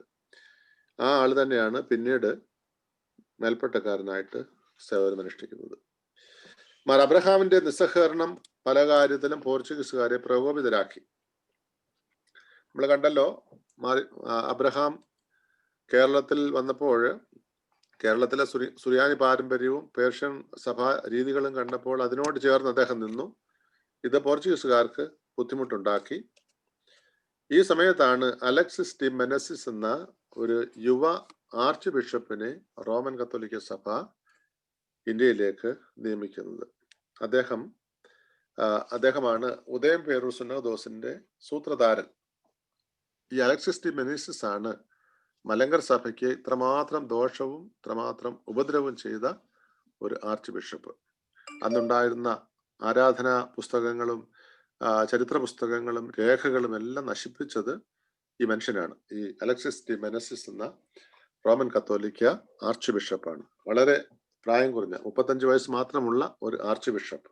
വളരെ കർമ്മകുശലനായിട്ട് പ്രവർത്തിച്ച ഒരാളാണ്. സഭയ്ക്ക് ദോഷമായിരുന്നെങ്കിലും അദ്ദേഹം വളരെ സമർത്ഥനായിരുന്നു എന്ന് പറയുന്നതിനകത്ത് തെറ്റില്ല. 1597 മാർ അബ്രഹാം നിര്യാതനായി. അദ്ദേഹമാണ് അവിഭാജ്യ മലങ്കര സഭയുടെ അവസാനത്തെ ബിഷപ്പ്. റോമൻ കത്തോലിക്ക സഭയുമായോ പോർച്ചുഗീസുമായോ ഹൃദയം കൊണ്ട് ചേർന്ന് പോയ ആളായിരുന്നില്ല അദ്ദേഹം. പകരം സ്വന്തം സഭയെ സ്നേഹിച്ചിരുന്ന ഒരു വ്യക്തിയായിരുന്നു. അപ്പോൾ അബ്രഹാം റോമൻ കത്തോലിക്ക സഭയുടെ പിന്തുണയോടെയാണ് കേരളത്തിൽ ഉണ്ടായിരുന്നത് എങ്കിലും റോമൻ കത്തോലിക്ക സഭയുമായിട്ടും പോർച്ചുഗീസുമായിട്ടും അദ്ദേഹത്തിന് ഹൃദയപൂർവ്വമുള്ള യാതൊരു ബന്ധവും ഇല്ലായിരുന്നു. എന്നാൽ തൻ്റെ സ്വന്തം സഭയുമായിട്ടുള്ള ഹൃദയത്തിന്റെ ബന്ധം അദ്ദേഹം സൂക്ഷിച്ചിരുന്നു. റോമൻ കത്തോലിക്കർ മലങ്കര സഭയെ കൈപ്പിടിയിൽ ഒതുക്കാൻ മാർ അബ്രഹാമിന്റെ മരണം കാത്തിരിക്കുകയായിരുന്നു. ഈ സമയം ഗീവർഗീസ് അർക്കദിയാക്കോനെ മലങ്കര സഭയുടെ അപ്പസ്തോലിക വികാരിയായി നിയമിക്കാനുള്ള ആജ്ഞ ഗോവയിലെത്തി. എന്നാൽ മരണത്തിന് മുമ്പ് തന്നെ അർക്കദിയാക്കോനെ മലങ്കര സഭയുടെ വികാരിയായി നിയമിക്കുകയും ബിഷപ്പുമാർക്ക് വേണ്ടി ബാബിലോൺ പാത്രിയർക്കീസ് നിവേദനം അയക്കുകയും ചെയ്തിരുന്നു മാർ അബ്രഹാം. അപ്പൊ അബ്രഹാം മരിക്കുന്നതിന് മുമ്പ് തന്നെ ചില കാര്യങ്ങൾ ചെയ്തിട്ടാണ് അദ്ദേഹം മരിക്കുന്നത്. ഗീവർഗീസ് അർക്കദിയാക്കോനെ മലങ്കര സഭയുടെ വികാരിയായിട്ട് അദ്ദേഹം നിയമിച്ചു. മാത്രമല്ല ബാബിലോണിലേക്ക് നിവേദക സംഘത്തെ അയച്ചു ബിഷപ്പുമാർക്ക് വേണ്ടി. ഇത് ചെയ്തിട്ടാണ് മാർ അബ്രഹാം ലോകം വിട്ടു പോകുന്നത്. റോമൻ കത്തോലിക്ക സഭ എന്നാൽ ഈ ഗീവർഗീസ് അർക്കദിയാക്കോനെ അപ്പസ്തോലിക വികാരിയായിട്ട് നിയമിക്കാനായിട്ട് ആഗ്രഹിച്ചു. അങ്ങനെയും സഭയെ കീഴടക്കുവാനായിട്ടാണ് പോർച്ചുഗീസുകാര് ചിന്തിച്ചത്. പേർഷ്യൻ ഭാഗങ്ങളിൽ നിന്നും വന്നേക്കാവുന്ന ബിഷപ്പുമാരെ ഇന്ത്യയിൽ ഇറങ്ങാതെ തടയുക എന്ന ശ്രമം പോർച്ചുഗീസുകാർ നടത്തി. അങ്ങനെ റോമൻ കത്തോലിക്ക സഭയുടെ മലങ്കര സഭമേലുള്ള പരിപൂർണ വിജയമായിരുന്നു അവരുടെ ലക്ഷ്യം. അങ്ങനെയാണ് ആ പാഠം അവസാനിക്കുന്നത്. പല തന്ത്രങ്ങൾ, പല ഉപായങ്ങൾ, പല കുൽസിത മാർഗങ്ങൾ പ്രയോഗിച്ച് പോർച്ചുഗീസുകാർ മലങ്കര സഭയെ സ്വന്തമാക്കുവാനായിട്ട് അല്ലെങ്കിൽ അവരുടെ കീഴിൽ ഒതുക്കി നിർത്തുവാനായിട്ട് ഉള്ള ശ്രമങ്ങൾ നടത്തിയതായിട്ടാണ് നമ്മൾ കാണുന്നത്. പാഠം 3. പാശ്ചാത്യ മിഷണറി പ്രവർത്തനം മൂലമുണ്ടായ ഇന്ത്യൻ സഭ. പാശ്ചാത്യ മിഷണറി പ്രവർത്തനം മൂലമുണ്ടായ ഇന്ത്യൻ സഭ. അതിന്റെ പ്രാരംഭം 13ഉം 14ഉം നൂറ്റാണ്ടിൽ പാശ്ചാത്യ മിഷണറിമാർ ഇന്ത്യയിൽ ചെയ്ത മതപ്രചരണം ദീർഘനാൾ നീണ്ടു നിന്നില്ല. എന്നാൽ പോർച്ചുഗീസ് മിഷണറിമാർ ഇന്ത്യയുടെ വിവിധ ഭാഗങ്ങളിൽ പാശ്ചാത്യ സഭ സ്ഥാപിച്ചു. 3 തരത്തിൽ ഈ മിഷണറി പ്രവർത്തനം ശക്തിയാർജിച്ചു. 1, പോർച്ചുഗീസുകാരുടെ നേരിട്ടുള്ള ഭരണത്തിന് കീഴിലുള്ള സ്ഥലങ്ങളിൽ. 2, കടലോരങ്ങളിൽ മുക്കുവരെ ആകർഷിക്കുന്നതിനുള്ള പരിപാടികൾ. 3, ഇന്ത്യയുടെ ഉൾപ്രദേശങ്ങളിൽ നടന്ന വേലകൾ. 4, ക്രിസ്ത്യാനികൾ അധിവാസം മാറ്റിയവ മൂലമുള്ള വളർച്ച. ഇത്രയും കാര്യങ്ങളാണ് ഇവിടെ പാശ്ചാത്യ മിഷണറിമാരുടെ പ്രവർത്തനങ്ങളുടെ ഒരു നക്ഷലായിട്ട് നമ്മൾ കാണുന്നത്. ഫ്രാൻസിസ്കൻ മിഷണറിമാർ അല്ലെങ്കിൽ സന്യാസികൾ, ഫ്രാൻസിസ്കൻ സന്യാസികൾ 16ഉം 17ഉം നൂറ്റാണ്ടുകളിൽ റോമൻ കത്തോലിക്ക മിഷണറിമാരായിരുന്നു സുവിശേഷ പ്രചരണം നടത്തിയത്. 18ആം നൂറ്റാണ്ടിൽ മാത്രമാണ് പ്രോട്ടസ്റ്റന്റ് മിഷണറിമാര് ഇന്ത്യയിൽ എത്തുന്നത്. 18ആം നൂറ്റാണ്ടിൽ വന്നത് ഡച്ചുകാര്, അതിനുശേഷം ബ്രിട്ടീഷുകാരൊക്കെയാണ് വരുന്നത്. അതിനു മുമ്പ് ആദ്യം ഇന്ത്യയിൽ സുവിശേഷ പ്രചരണം നടത്തുന്നത് ഫ്രാൻസിസ്കന്മാരായിരുന്നു. 1500 കത്തോലിക്ക സഭയിലെ 5 സമൂഹങ്ങൾ ഇവിടെ പ്രേക്ഷിത പ്രവർത്തനങ്ങൾ നടത്തുന്നുണ്ട്. അതിൽ ആദ്യമായി വന്നത് ഫ്രാൻസിസ്കരായിരുന്നു. 1500 പോർച്ചുഗീസ് അഡ്മിറൽ കബ്രാളും ഒരുമിച്ച് പല ഫ്രാൻസിസ്കരും ഇന്ത്യയിൽ, നമ്മൾ നേരത്തെ കണ്ടതാണ്. 1510 മുതൽ 1640 വരെ വിവിധ മിഷണറി സമൂഹങ്ങൾ ഗോവയിൽ അവരുടെ ആസ്ഥാനങ്ങൾ സ്ഥാപിച്ചു.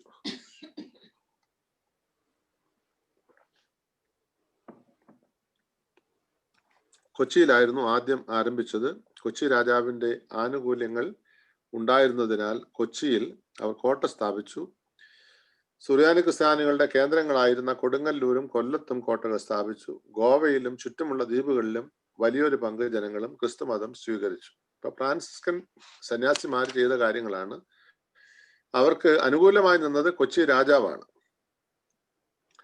അതുകൊണ്ട് പല ആനുകൂല്യങ്ങളും അവർക്ക് ലഭിച്ചു.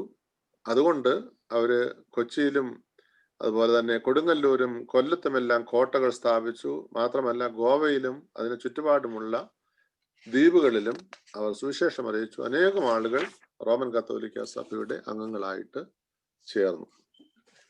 കൊടുങ്ങല്ലൂരിൽ നാട്ടുക്രിസ്ത്യാനികളുടെ ഇടയിൽ പ്രവർത്തനം ശക്തിപ്പെടുത്തുവാൻ വേണ്ടി വൈപ്പിക്കോട്ടയിൽ സെമിനാരി സ്ഥാപിച്ചെങ്കിലും അവിടെയുള്ള സുറിയാനി ക്രിസ്ത്യാനികൾ ഉൾപ്രദേശങ്ങളിലേക്ക് അധിവാസം ഉറപ്പിച്ചു. എന്നാൽ കൊച്ചിയിലും കൊടുങ്ങല്ലൂരും പോർച്ചുഗീസ് കേന്ദ്രമായി നിലകൊണ്ടു. നമ്മൾ നേരത്തെ കണ്ടതാണ് ആളുകൾ അവരുടെ സ്വദേശം വിട്ട് ഉൾപ്രദേശങ്ങളിലേക്ക് പോകുന്നത്.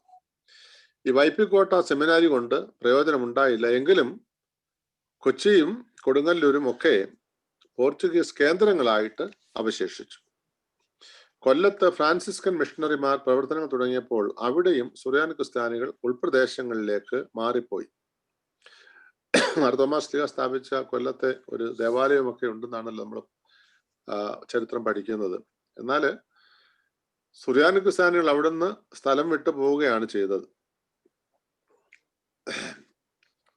എന്നാൽ കൊല്ലം മുതൽ കന്യാകുമാരി വരെയുള്ള കടലോര പ്രദേശത്തെ മനുഷ്യരുടെ ഇടയിൽ ഫ്രാൻസിസ്കൻ മിഷണറിമാർ പ്രവർത്തിച്ചതിന്റെ ഫലമായി വളരെ പേർ ക്രിസ്ത്യാനികളായി റോമൻ കത്തോലിക്ക സഭയുടെ അംഗങ്ങളായി മാറുന്നുണ്ട്.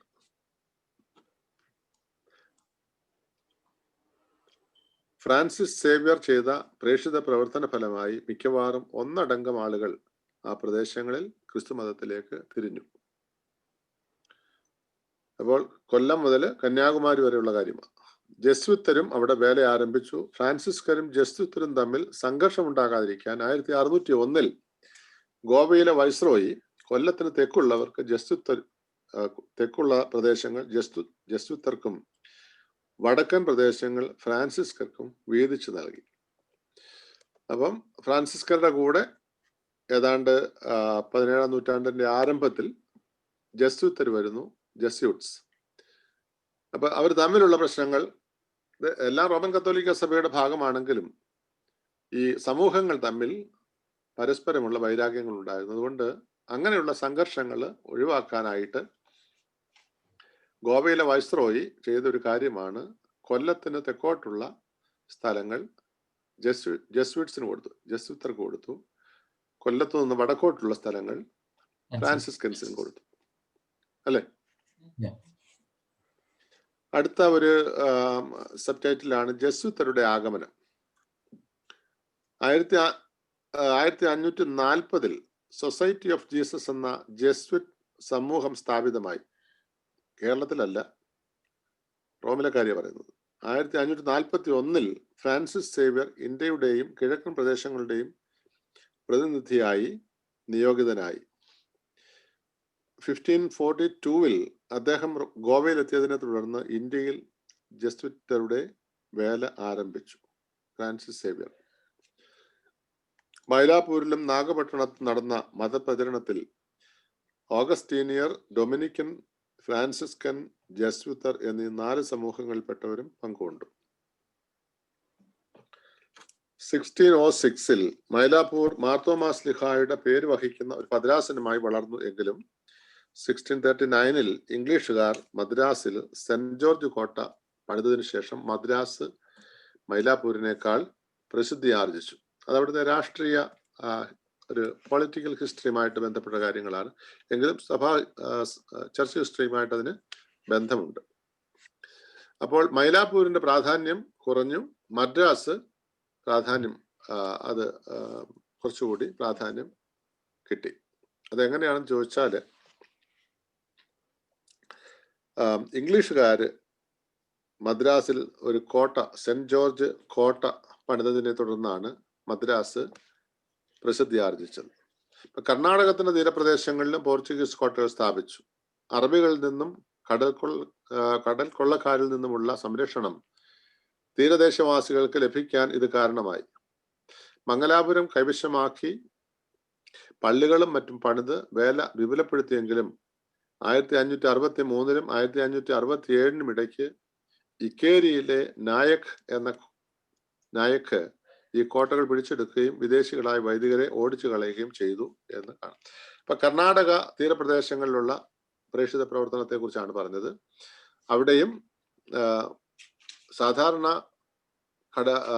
തീരപ്രദേശത്തുണ്ടായിരുന്ന മത്സ്യത്തൊഴിലാളികളായിട്ടുള്ള ആളുകൾക്ക് ഈ കടൽ കൊള്ളക്കാരിൽ നിന്നും അതുപോലെ തന്നെ അറബികളിൽ നിന്നുമുള്ള ഉപദ്രവങ്ങൾ ഉണ്ടായിട്ടുണ്ട്, അവരുടെ ആക്രമണങ്ങൾ ഉണ്ടായിട്ടുണ്ട്.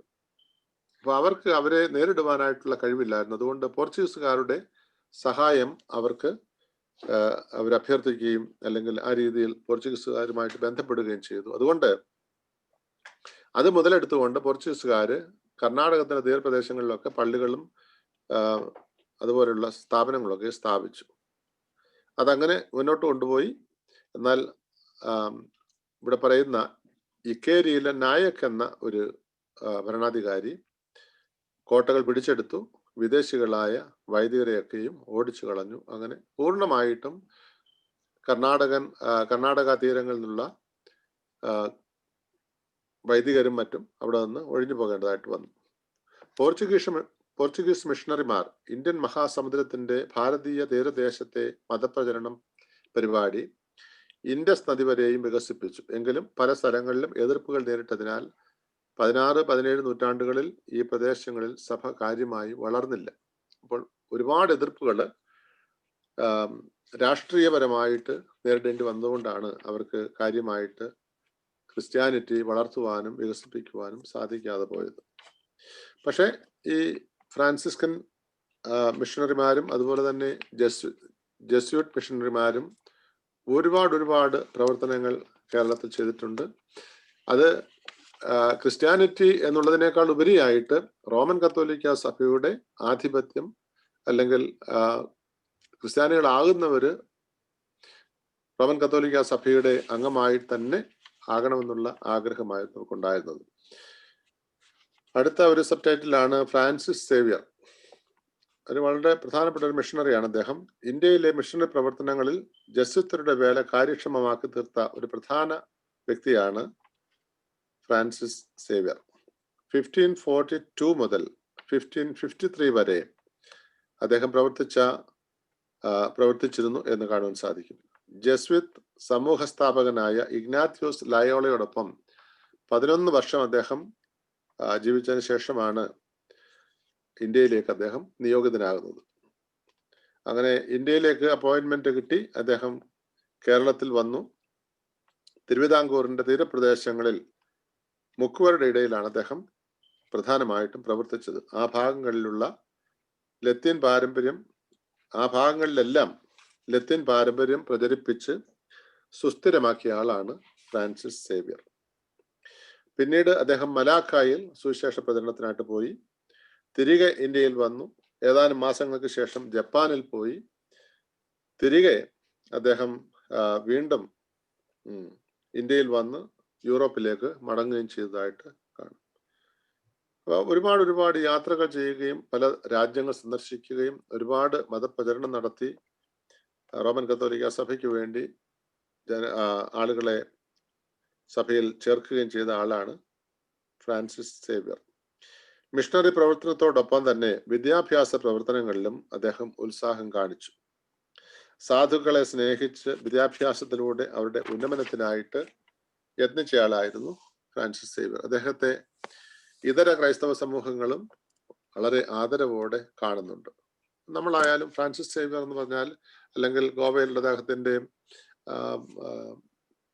ശവകുടീരം അല്ലെങ്കിൽ അദ്ദേഹത്തിന്റെ മോണുമെന്റ്സ് ഒക്കെ വളരെ ആദരവോടെയാണ് നമ്മളും കാണുന്നത്.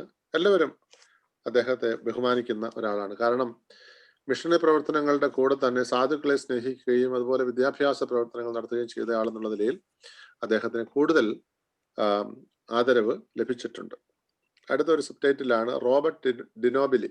അപ്പൊ ഈ രണ്ട് പ്രധാനപ്പെട്ട മിഷണറിമാരിൽ ഒരാളാണ് ഫ്രാൻസിസ് സേവ്യർ. രണ്ടാമത്തെ ആളാണ് റോബർട്ട് ഡിനോബിലി എന്ന് പറയുന്ന ആള്. ഇറ്റലിക്കാരനായ ഡിനോബിലി ജസ്വിത്ത് അംഗമായിരുന്നു. ഇന്ത്യയിൽ ഫലപ്രദമായ സുവിശേഷ പ്രചരണം നടത്തുന്നവർ ഇന്ത്യയുമായി താതാത്മ്യം പ്രാപിക്കണമെന്ന് ആദ്യം പറഞ്ഞത് ഇദ്ദേഹമാണ്. 1606 അദ്ദേഹം ഇന്ത്യയിൽ തന്റെ വേല ആരംഭിച്ചു. അപ്പൊ അദ്ദേഹത്തിന്റെ ഒരു പോളിസിയാണ്, അദ്ദേഹത്തിന്റെ ഒരു രീതിയായിരുന്നു, ഇന്ത്യയിൽ സുവിശേഷ പ്രചരണം നടത്തണമെങ്കിൽ ഇന്ത്യയുടെ രീതികളുമായിട്ട് താതാത്മ്യം പ്രാപിച്ച് ഇന്ത്യക്കാരനായിട്ട് ജീവിക്കുവാനായിട്ടുള്ള ഒരു പ്രത്യേക രീതിയാണ് അദ്ദേഹം അവലംബിച്ചത്. മധുര കേന്ദ്രമായി അദ്ദേഹം തന്റെ പ്രവർത്തനം ആരംഭിച്ചു. 3 കാര്യങ്ങൾ അദ്ദേഹം മനസ്സിലാക്കിയത് ഇപ്രകാരമാണ്. അത് പേജ് 110 അവിടെ ഉണ്ടല്ലോ. അപ്പൊ ഒന്നാമത്, ക്രിസ്തു മതം ഇന്ത്യയിൽ വേണ്ടവണ്ണം വേരൂന്നിയിട്ടില്ല. പ്രചരിച്ചിട്ടുള്ളത് തന്നെ സാധുക്കളുടെ ഇടയിൽ അല്ലാതെ ഉത്കൃഷ്ടരായിട്ടുള്ള ആളുകളുടെ ഇടയിൽ അല്ലായിരുന്നു എന്ന് അദ്ദേഹം മനസ്സിലാക്കി. രണ്ടാമത്, ഇതിന്റെ കാരണം ക്രിസ്തു മതത്തെ ഭാരതീയർ ഒരു വിദേശ മതമായി കണ്ടു. പാശ്ചാത്യർ അവരുടെ ഭാഷ, വേഷം, സാംസ്കാരിക മാനദണ്ഡങ്ങൾ എന്നിവ വിട്ട് ഇന്ത്യൻ ജീവിത രീതികളുമായിട്ട് ചേർന്ന് പോകണമെന്നുള്ളത് അദ്ദേഹം ആഗ്രഹിച്ചു. മൂന്നാമത്, ഹൈന്ദവ സമുദായത്തിലെ ജാതി വ്യവസ്ഥ ക്രിസ്തു മതത്തിലും പ്രാവർത്തികമാക്കുന്നത് പ്രയോജനകരമായിരിക്കുമെന്ന് ഡിനോബിലി ചിന്തിച്ചു. അപ്പം അത് അദ്ദേഹം വളരെ ഗവേഷണം ചെയ്ത് അദ്ദേഹം മനസ്സിലാക്കിയ ചില കാര്യങ്ങൾ പ്രാവർത്തികമാക്കുവാനായിട്ട് ശ്രമിക്കുകയാണ്. ഒന്നാമത്, സാധുക്കളുടെ ഇടയിൽ അല്ലാതെ ഉത്കൃഷ്ടരുടെ ഇടയിൽ ക്രിസ്തീയ മതം പ്രചരിച്ചിരുന്നില്ല. ഒന്ന്. രണ്ടാമത്, പാശ്ചാത്യർ അവരുടെ ഭാഷയും വേഷവും സാംസ്കാരിക മാനദണ്ഡങ്ങളും വിട്ട് ഇന്ത്യൻ രീതികൾ സ്വീകരിക്കാൻ തയ്യാറായിരുന്നില്ല. മൂന്നാമത്, ഹൈന്ദവ സമുദായത്തിലെ ജാതി വ്യവസ്ഥ ക്രിസ്തീയ സമുദായത്തിലും വരുന്നത് നല്ലതായിരിക്കുമെന്ന് അദ്ദേഹം ആഗ്രഹിച്ചു. ഹിന്ദു മതത്തിലെ ജാതി വ്യവസ്ഥയിൽ ബ്രാഹ്മണ, ക്ഷത്രിയ, വൈശ്യ, ശൂദ്ര വിഭാഗങ്ങൾ ഉള്ളത് അദ്ദേഹം മനസ്സിലാക്കി. രാജവംശമായ ക്ഷത്രിയ വംശത്തിന്റെ വേഷവും പൂണൂലും കുടുമയുമെല്ലാം അദ്ദേഹം ധരിച്ച് ലളിത ജീവിതം നയിച്ച് ഹിന്ദു സമുദായത്തിലെ ഉയർന്ന ജാതിയിൽപ്പെട്ടവരുമായി സമ്പർക്കം പുലർത്തുകയും ചെയ്തു. ക്രിസ്തുമതവുമായി ബന്ധം സ്ഥാപിക്കുവാൻ ആഗ്രഹിച്ച താനൂർ രാജാവിനെ ഹൈന്ദവ രീതിയിൽ തന്നെ ജീവിക്കാൻ അനുവദിച്ചു. രാജവേഷത്തോടൊപ്പം ഒരു കുരിശ് മാത്രം ധരിച്ചാൽ മതിയെന്നും അദ്ദേഹം നിർദ്ദേശിച്ചു. ഇതൊരു വലിയ ഒരു എന്താ പറയുന്നത്, അദ്ദേഹത്തിന്റെ ഒരു വലിയ തന്ത്രമാണ്. അപ്പം ഒരാള് ജീവിക്കുന്ന രീതിയിൽ തന്നെ ജീവിച്ചുകൊണ്ട് തന്നെ ക്രിസ്ത്യാനിയായി തീർന്ന് മുന്നോട്ട് പോവുക. ഹൈന്ദവ ആചാരങ്ങൾ അല്ലെങ്കിൽ ഹൈന്ദവ വേഷവിധാനങ്ങൾ ഒക്കെ അതൊന്നും ഉപേക്ഷിക്കേണ്ടതില്ല എന്നുള്ള രീതിയിലാണ് അദ്ദേഹം പഠിപ്പിച്ചത്. അദ്ദേഹം തന്നെ അതിനുവേണ്ടി ഒരു ക്ഷത്രിയ വേഷം ധരിക്കുകയാണ്. അദ്ദേഹം എന്താ പറഞ്ഞത്, ആ വേഷവും പൂണൂലും കുടുമയും എല്ലാം വെച്ചുകൊണ്ട് ഒരു ശരിക്കും ഒരു ഹൈന്ദവ ക്ഷത്രിയനായിട്ട് അദ്ദേഹം രൂപഭേദം വരുത്തുകയാണ് ചെയ്തത്. സംസ്കൃതം, തമിഴ്, തെലുങ്ക് ഭാഷകളെല്ലാം പഠിച്ച് ഭാരതീയ സംസ്കാരവും ചിന്താ പാരമ്പര്യവും നന്നായി വശമാക്കി ഇന്ത്യൻ പശ്ചാത്തലവുമായി താതാത്മ്യപ്പെടുവാൻ ശ്രമിച്ചു. അങ്ങനെ ഇന്ത്യൻ ആധ്യാത്മികതയും ക്രിസ്തീയ സത്യങ്ങളും തമ്മിൽ കൂട്ടിയിണക്കി അവയെ ഇന്ത്യയിലെ മനുഷ്യർക്ക് സുഗ്രാഹ്യമാക്കി തീർക്കാൻ ആത്മാർത്ഥമായിട്ട് അദ്ദേഹം ഉദ്യമിച്ചു. അപ്പോൾ വേഷം, ജാതി, ഭാഷ, സംസ്കാരം എല്ലാം അദ്ദേഹം ഇന്ത്യൻ രീതിയിൽ അഡാപ്റ്റ് ചെയ്തു. അതിലൂടെ ധാരാളം ആളുകളെ ആകർഷിക്കുവാനായിട്ട് അദ്ദേഹത്തിന് സാധിച്ചു. ഈ സുവിശേഷ പ്രചരണ രീതിയെ പലരും വിമർശിച്ചുവെങ്കിലും 1623 ഗ്രെഗറി 15 പാപ്പ ഡിനോബിലിയുടെ മാർഗം അംഗീകരിച്ചു. അങ്ങനെ അത് വിജയം പ്രാപിക്കുകയും ചെയ്തു. ഡിനോബിലി ആരംഭിച്ച മധുര മിഷൻ തൃശ്ശിനാപ്പള്ളി, ഡിണ്ടിഗൽ, തഞ്ചാവൂർ ആദ്യ സ്ഥലങ്ങളിൽ വ്യാപിച്ചു. അനേകർ ക്രിസ്തുമതം സ്വീകരിച്ചു. അപ്പൊ ഈ രണ്ടു പേരാണ്, ഫ്രാൻസിസ് സേവ്യറും റോബർട്ട് ഡിനോബിലിയുമാണ് കേരളത്തിൽ അല്ലെങ്കിൽ ഭാരതത്തിന്റെ തെക്കേ ഇന്ത്യയുടെ വിവിധ സംസ്ഥാനങ്ങളിലും പ്രദേശങ്ങളിലും ക്രിസ്തീയ മാർഗം പ്രചരിപ്പിക്കുകയും റോമൻ കത്തോലിക്ക സഭയുടെ വളർച്ചയുടെ കാരണമായി തീർന്ന രണ്ട് ആളുകൾ. അടുത്ത ഒരു സബ് ടൈറ്റിലാണ് ഇന്ത്യയിൽ മറ്റ് ഭാഗങ്ങളിലെ വേല. ഇന്ത്യയിൽ മുഗൾ ചക്രവർത്തിമാരിൽ പ്രഗത്ഭനായിരുന്നു അക്ബർ. എല്ലാ മതങ്ങളെയും ചേർത്ത് അവയുടെ തത്വങ്ങൾ ചേർത്ത് ഇണക്കി ഒരു മതസംഹിത ഉണ്ടാക്കാൻ അദ്ദേഹം ആഗ്രഹിച്ചു. 1556 മുതൽ 1605 വരെ ചില ക്രൈസ്തവ മിഷണറിമാരെ തന്റെ കൊട്ടാരത്തിൽ ക്ഷണിച്ചു വരുത്തി ക്രിസ്തുമത തത്വങ്ങൾ ഗ്രഹിക്കുവാൻ അദ്ദേഹം ആഗ്രഹിച്ചു. ഈ വക ചർച്ചകളൊന്നും വേണ്ട വിധത്തിൽ വിജയം പ്രാപിച്ചില്ല. അക്ബറിൽ കാര്യമായി വ്യത്യാസം വരുത്തുവാൻ സാധിച്ചില്ല. അക്ബറിനെ കുറിച്ച് നമുക്കറിയാമല്ലോ. അദ്ദേഹം വളരെ കുറെ ലിബറൽ ആയിരുന്നു. അദ്ദേഹം എല്ലാ മതക്കാരെയും പഠിക്കുവാനും എല്ലാ മതങ്ങളുടെയും ശരിക്കുള്ള തത്വങ്ങൾ ഒരുമിച്ച് ചേർത്തിണക്കി മുന്നോട്ട് പോകാൻ ആഗ്രഹിച്ചു. പക്ഷെ ക്രിസ്ത്യാനികളുമായിട്ടുള്ള ചർച്ചയിൽ അദ്ദേഹത്തിന് കാര്യമായിട്ടുള്ള വ്യത്യാസമൊന്നും തന്നെ ഉണ്ടായില്ല എന്നാണ് കാണുവാൻ സാധിക്കുന്നത്. എന്നാൽ ഡൽഹി, ആഗ്ര, ലാഹോർ, പാറ്റ്ന എന്നിവിടങ്ങളിൽ ക്രിസ്തീയ ദേവാലയങ്ങൾ സ്ഥാപിച്ചെങ്കിലും ഷാജഹാൻ, അതായത് അക്ബറിന് ശേഷം വരുന്നത് ഷാജഹാനാണ്, ഷാജഹാന്റെ കാലമായപ്പോഴേക്കും ക്രൈസ്തവരെ പീഡിപ്പിക്കുകയും പള്ളികൾ അടച്ചു പൂട്ടുവാൻ അയാൾ ആജ്ഞ കൊടുക്കുകയും ചെയ്തു. അങ്ങനെ 1641 വരെ ഈ സ്ഥിതി നിലനിന്നു. ബംഗാളിലും ഓഗസ്തീനയുടെ നേതൃത്വത്തിൽ സുവിശേഷ പ്രചരണം നടത്തിയതിന്റെ ഫലമായി അനേകായിരങ്ങൾ ക്രിസ്ത്യാനികളായി തീർന്നു. അപ്പൊ അക്ബറിന്റെ കാലത്ത് കുറെ സ്വാധീനമുണ്ടായി, കുറെ പള്ളികളൊക്കെ ഉണ്ടാക്കിയെങ്കിലും ഷാജഹാൻ വന്നപ്പോഴേക്കും അതിന് നേരെ വിപരീതമായിട്ട് ക്രിസ്ത്യാനികളെ പീഡിപ്പിക്കുകയും പള്ളികൾ അടച്ചു പൂട്ടുകയും ഒക്കെ ചെയ്തു. എന്നാലും കുറെ സ്ഥലങ്ങളില് ക്രൈസ്തവ മാർഗം പ്രചരിപ്പിക്കുവാനായിട്ട് സാധിച്ചു എന്നുള്ളതാണ് കാണുവാൻ കഴിയുന്നത്. ഗോവ ആസ്ഥാനമാക്കി പോർച്ചുഗീസുകാർ ഇന്ത്യയിൽ സുവിശേഷ പ്രവർത്തനം നടത്തി. മലങ്കർ സഭയെ ഗോവയുടെ കീഴിലാക്കാനുള്ള ഉദ്യമമായിരുന്നു 16-ാം നൂറ്റാണ്ടിൽ പ്രധാനമായും നടന്നത്. നമ്മൾ നേരത്തെ കണ്ടതാണല്ലോ. അപ്പോൾ അങ്ങനെ മലങ്കർ സഭയെ പോർച്ചുഗീസിന്റെ കീഴിലാക്കുവാനുള്ള പ്രവർത്തനമായിരുന്നു പ്രധാനമായിട്ടും 16-ാം നൂറ്റാണ്ടിൽ നടന്ന റോമൻ കത്തോലിക്ക പ്രേക്ഷിത പ്രവർത്തനത്തിന്റെ പിറകിലുണ്ടായിരുന്ന ഉദ്ദേശം. അങ്ങനെ ആ പാഠം അവസാനിക്കുകയാണ്. നമ്മൾ കണ്ടത് ഫ്രാൻസിസ്കൻസ്, ജസ്വിത്തർ, മലയാളത്തിൽ ജസ്വിത്തർ എന്നു ജസ്യൂട്ട്സ്, അതുപോലെ ചില മറ്റ് മിഷണറി സമൂഹങ്ങളും സൗത്ത് ഇന്ത്യയിൽ വരുന്നു. അതിൽ പ്രധാനപ്പെട്ട രണ്ട് വ്യക്തികളെ നമ്മൾ കണ്ടു, ഫ്രാൻസിസ് സേവ്യർ ആൻഡ് റോബർട്ട് ഡിനോബിലി. അവരുടെ പ്രവർത്തനങ്ങളാണ് മെയിനായിട്ട് നമ്മൾ കണ്ടത്. അപ്പൊ ഇതുകൊണ്ടൊന്നും തന്നെ പൂർണ്ണമായിട്ടും മലങ്കര സഭയെ പോർച്ചുഗീസിന്റെ ആധിപത്യത്തിന് കീഴിൽ കൊണ്ടുവരുവാനായിട്ട് അവർക്ക് സാധിച്ചില്ല.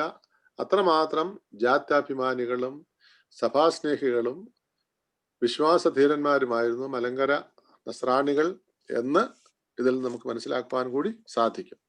കുറെയൊക്കെ അവർക്ക് സ്വാധീനിക്കുവാൻ സാധിച്ചെങ്കിലും ശരിക്കും പൂർണ്ണമായിട്ടും സഭയെ നശിപ്പിക്കുവാനോ അല്ലെങ്കിൽ അവരുടെ സ്വാധീന വലയത്തിൽ കൊണ്ടുവരാനോ അവർക്ക് സാധിച്ചില്ല എന്നുള്ളതാണ് അതിനകത്ത് നമുക്ക് മനസ്സിലാക്കുവാനുള്ള ഒരു കാര്യം.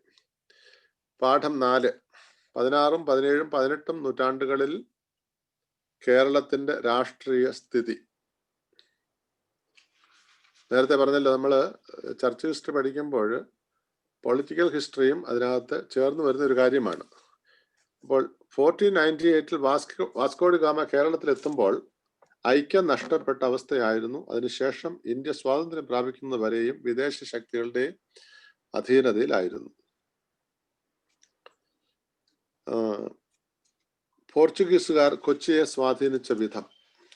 വാസ്കോ ഡി ഗാമയുടെ ആഗമനകാലം കേരളത്തിന്റെ സ്ഥിതി നിരവധി ചെറു രാജാക്കന്മാരും ഇടപ്രഭുക്കന്മാരും ഭരണം നടത്തി വന്നിരുന്നു. പ്രധാനമായും കോഴിക്കോട് സാമൂതിരിയുടെയോ കണ്ണൂർ കോലത്തിരിയുടെയോ തിരുവിതാംകൂർ തിരുവാടിയുടെയോ അധീശത്വം. അപ്പം കേരളത്തിൽ ഒരുപാട് ചെറു രാജ്യങ്ങളും രാജാക്കന്മാരും ഇടപ്രഭുക്കന്മാരും ഉണ്ടായിരുന്നു. എന്നാൽ പ്രധാനമായിട്ടും 3 നാട്ടുരാജ്യങ്ങളുടെ കീഴിലായിരുന്നു ഇവരൊക്കെയും ഉണ്ടായിരുന്നത്.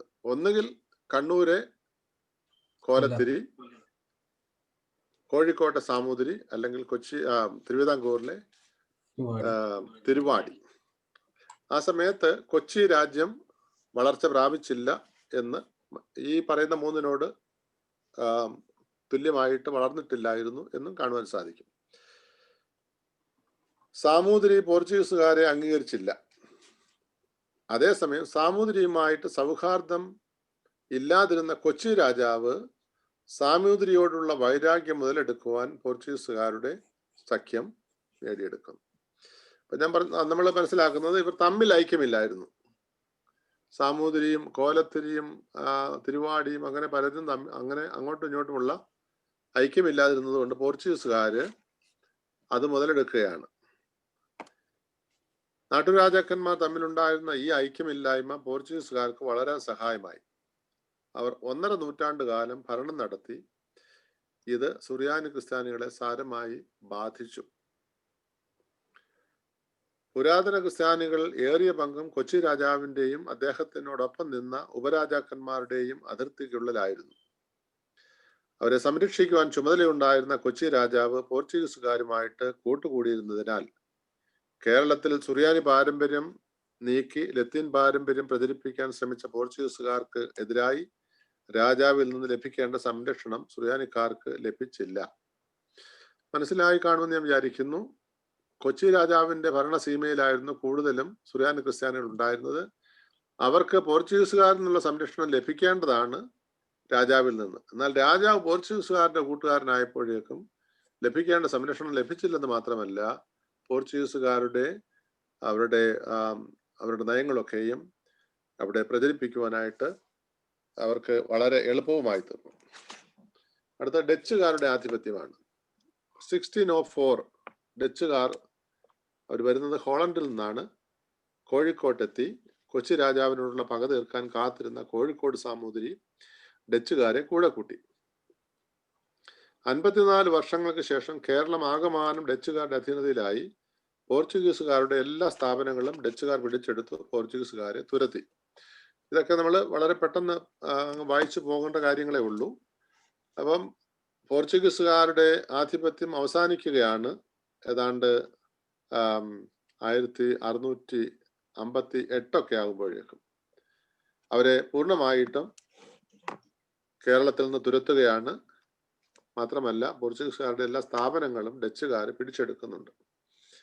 സാമൂതിരി തന്റെ നാട്ടുരാജാക്കന്മാരെ കൂട്ടിച്ചേർത്ത് ഡച്ചുകാരിൽ നിന്നും അവർ കൈവശം വെച്ചിരുന്ന സ്ഥാപനങ്ങൾ പിടിച്ചെടുക്കുന്നു. ഈ സമയം തന്നെ ബ്രിട്ടീഷുകാരുടെ മുന്നേറ്റവും ഡച്ചുകാരുടെ പിന്മാറ്റത്തിന് കാരണമായി. ഇപ്പൊ ഡച്ചുകാർ കുറെ കാലം അവരുടെ ആധിപത്യമൊക്കെ സ്ഥാപിച്ചിരുന്നു. അതിനുശേഷം ബ്രിട്ടീഷുകാർ വരികയാണ്. ബ്രിട്ടീഷുകാർ വന്നപ്പോഴേക്കും ഡച്ചുകാർക്ക് അവിടുന്ന് പിന്മാറേണ്ടതായിട്ട് വന്നു. 1-2 തുറമുഖ പട്ടണങ്ങൾ മാത്രമാണ് അവശേഷിച്ചത്. ബാക്കിയുള്ള സ്ഥലങ്ങളിൽ നിന്ന് ഡച്ചുകാർ പിന്മാറുന്നു. അടുത്ത ഒരു സബ് ടൈറ്റിലാണ് തിരുവിതാംകൂറിന്റെ വളർച്ച. ബ്രിട്ടീഷുകാരെ കേരളത്തിൽ പ്രവേശിപ്പിക്കാതിരിക്കാൻ ഡച്ചുകാർ പരിശ്രമിച്ചെങ്കിലും തിരുവിതാംകൂറിന്റെ വളർച്ച കാരണം അത് സഫലമായില്ല. മാർത്താണ്ഡവർമ്മയും കാർത്തിക തിരുനാൾ രാമവർമ്മയും തിരുവിതാംകൂറിനെ സുശക്തമാക്കി ഇരുന്നതിനാൽ അവർ ബ്രിട്ടീഷുകാരുമായിട്ട് ഐക്യ ഉടമ്പടി ചെയ്തിരുന്നതിനാലും ഡച്ചുകാർക്ക് പിടിച്ചു നിൽക്കുവാൻ സാധ്യമല്ലായിരുന്നു. അപ്പം തിരുവിതാംകൂർ വളരുന്നു. തിരുവിതാംകൂർ രാജ്യം വളർച്ച പ്രാപിക്കുന്നതും പ്രസിദ്ധി ആർജിക്കുന്നതും രണ്ടു രാജാക്കന്മാരുടെ കാലങ്ങളിലാണ്. ഒന്ന് മാർത്താണ്ഡവർമ്മയും മറ്റൊന്ന് അദ്ദേഹത്തിന് ശേഷം വന്ന കാർത്തിക തിരുനാൾ രാമവർമ്മയും. അവരുടെ കാലത്ത് അവർ ബ്രിട്ടീഷുകാരുമായിട്ട് സഖ്യത നേടുന്നു. അങ്ങനെ ഡച്ചുകാര് പുറത്താക്കപ്പെടുന്നു. 1741 കൊളച്ചൽ യുദ്ധത്തിൽ ഡച്ചുകാരെ പരിപൂർണമായിട്ടും തോൽപ്പിച്ച് തിരുവിതാംകൂറിന്റെ അതിർത്തി വിസ്തൃതമാക്കുകയും ചെയ്തു. പിന്നീട് കൊച്ചിയുമായിട്ട് സമാധാന ഉടമ്പടി ചെയ്യുകയും ചെയ്തു. അപ്പോൾ തിരുവിതാംകൂർ വളർന്നു. ഡച്ചുകാരുമായിട്ട് യുദ്ധമുണ്ടായി. കൊളച്ചൽ യുദ്ധത്തിൽ അവരെ പൂർണ്ണമായിട്ടും തോൽപ്പിച്ചു. ആ തോൽവിയോടുകൂടി അല്ലെങ്കിൽ തിരുവിതാംകൂറിന്റെ വിജയത്തോടുകൂടി തിരുവിതാംകൂറിന്റെ അതിർത്തി വീണ്ടും വികസിക്കുന്നു. കൊച്ചി രാജ്യവുമായിട്ട് സൗഹാർദ്ദത്തിൽ വരികയും ചെയ്യുന്നു.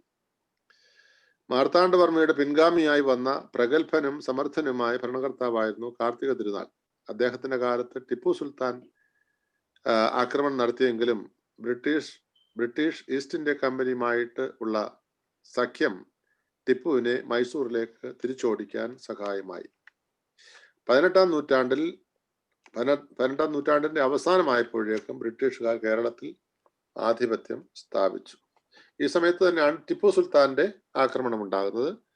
ടിപ്പു സുൽത്താന്റെ ആക്രമണം ഉണ്ടാകുന്ന സമയത്ത് തിരുവിതാംകൂറും കൊച്ചിയും ബ്രിട്ടീഷ് ഈസ്റ്റ് ഇന്ത്യ കമ്പനിയുമായിട്ടുള്ള ബന്ധത്തിലായിരുന്നതുകൊണ്ട് ടിപ്പുവിനെ കേരളത്തിൽ നിന്ന് തിരിച്ചോടിക്കുവാനായിട്ട് സാധിച്ചു. ഞാൻ പറഞ്ഞതുപോലെ ഇത് പൊളിറ്റിക്കൽ ഹിസ്റ്ററിയുമായിട്ടുള്ള ബന്ധവും നമ്മുടെ ചർച്ച് ഹിസ്റ്ററിക്ക് ഉണ്ടെന്നുള്ളത് കാണിക്കാൻ വേണ്ടിയാണ്. അടുത്ത ഒരു സബ് ടൈറ്റിലാണ് ദക്ഷിണേന്ത്യ വിദേശ അധീനതയിൽ. 16 മുതൽ 18 വരെയുള്ള നൂറ്റാണ്ടുകളിൽ ദക്ഷിണേന്ത്യ ആകമാനം ആദ്യം പോർച്ചുഗീസുകാരുടെയും പിന്നീട് ഡച്ചുകാരുടെയും അവസാനം ബ്രിട്ടീഷുകാരുടെയും അധീനതയിൽ സ്ഥിതി ചെയ്തു. Portuguese, Dutch, British. 19ാം നൂറ്റാണ്ടായപ്പോഴേക്കും ബ്രിട്ടീഷ് ഇന്ത്യയിൽ അവരുടെ ശക്തി ഉറപ്പിച്ചു. ഇതിൽ പോർച്ചുഗീസുകാർ വ്യാപാരത്തോടൊപ്പം അവരുടെ റോമൻ കാത്തലിക് വിശ്വാസത്തിൽ അധിഷ്ഠിതമായ മതപ്രചരണം നടത്തിയിരുന്നു. എന്നാൽ പ്രൊട്ടസ്റ്റന്റുകാരായ ഡച്ചുകാർ മതപരമായ കാര്യങ്ങൾ നിഷ്പക്ഷത പാലിച്ചുകൊണ്ട് വ്യാപാരം ചെയ്യുക മാത്രമാണ് ചെയ്തത്. വളരെ ചെറിയൊരു ഒരു ലെസൺ ആണിത്. അപ്പോൾ പോർച്ചുഗീസുകാർ വന്നു. അവര് വ്യാപാരത്തോടൊപ്പം മതപ്രചരണം നടത്തി. റോമൻ കത്തോലിക്ക സഭയുടെ പാരമ്പര്യങ്ങൾ, ലത്തീൻ ഭാഷയൊക്കെയും കേരളത്തിൽ കൊണ്ടുവരാനായിട്ട് ശ്രമിച്ചു. അവര് വ്യാപാരം മാത്രമല്ല മതപ്രചരണവും നടത്തി. അവര് റോമൻ കത്തോലിക്കരായിരുന്നു. രണ്ടാമത് വന്ന ഡച്ചുകാര് പ്രൊട്ടസ്റ്റന്റുകാരായിരുന്നു. പക്ഷെ അവര് മതപ്രചരണം ഒന്നും അവർക്ക് വിഷയമായിരുന്നില്ല. അവര് വ്യാപാരം മാത്രമായിരുന്നു അവരുടെ ലക്ഷ്യം. അങ്ങനെയാണ് മതപരമായ കാര്യങ്ങളിൽ അവർ നിഷ്പക്ഷമായിട്ട് നിൽക്കുകയും ചെയ്തു. എന്നാൽ 19ാം നൂറ്റാണ്ടായപ്പോഴേക്കും ബ്രിട്ടീഷുകാര് ഭാരതത്തിൽ അവരുടെ ആധിപത്യം സ്ഥാപിച്ചതായിട്ട് നമ്മൾ ഈ പാഠത്തിൽ മനസ്സിലാക്കുന്നു. 6 മണിയാകുന്നു. അതുകൊണ്ട് ഞാൻ ഇവിടെ വെച്ച് അവസാനിപ്പിക്കാനായിട്ട് ചിന്തിക്കുകയാണ്. അപ്പോൾ ഇനിയും അവശേഷിക്കുന്നത് യൂണിറ്റ് 3 പാഠം 5ഉം 6ഉം അടുത്ത ക്ലാസ്സിൽ നമുക്ക് റിവ്യൂ ചെയ്യാമെന്നാണ് വിചാരിക്കുന്നത്. Thank you very much.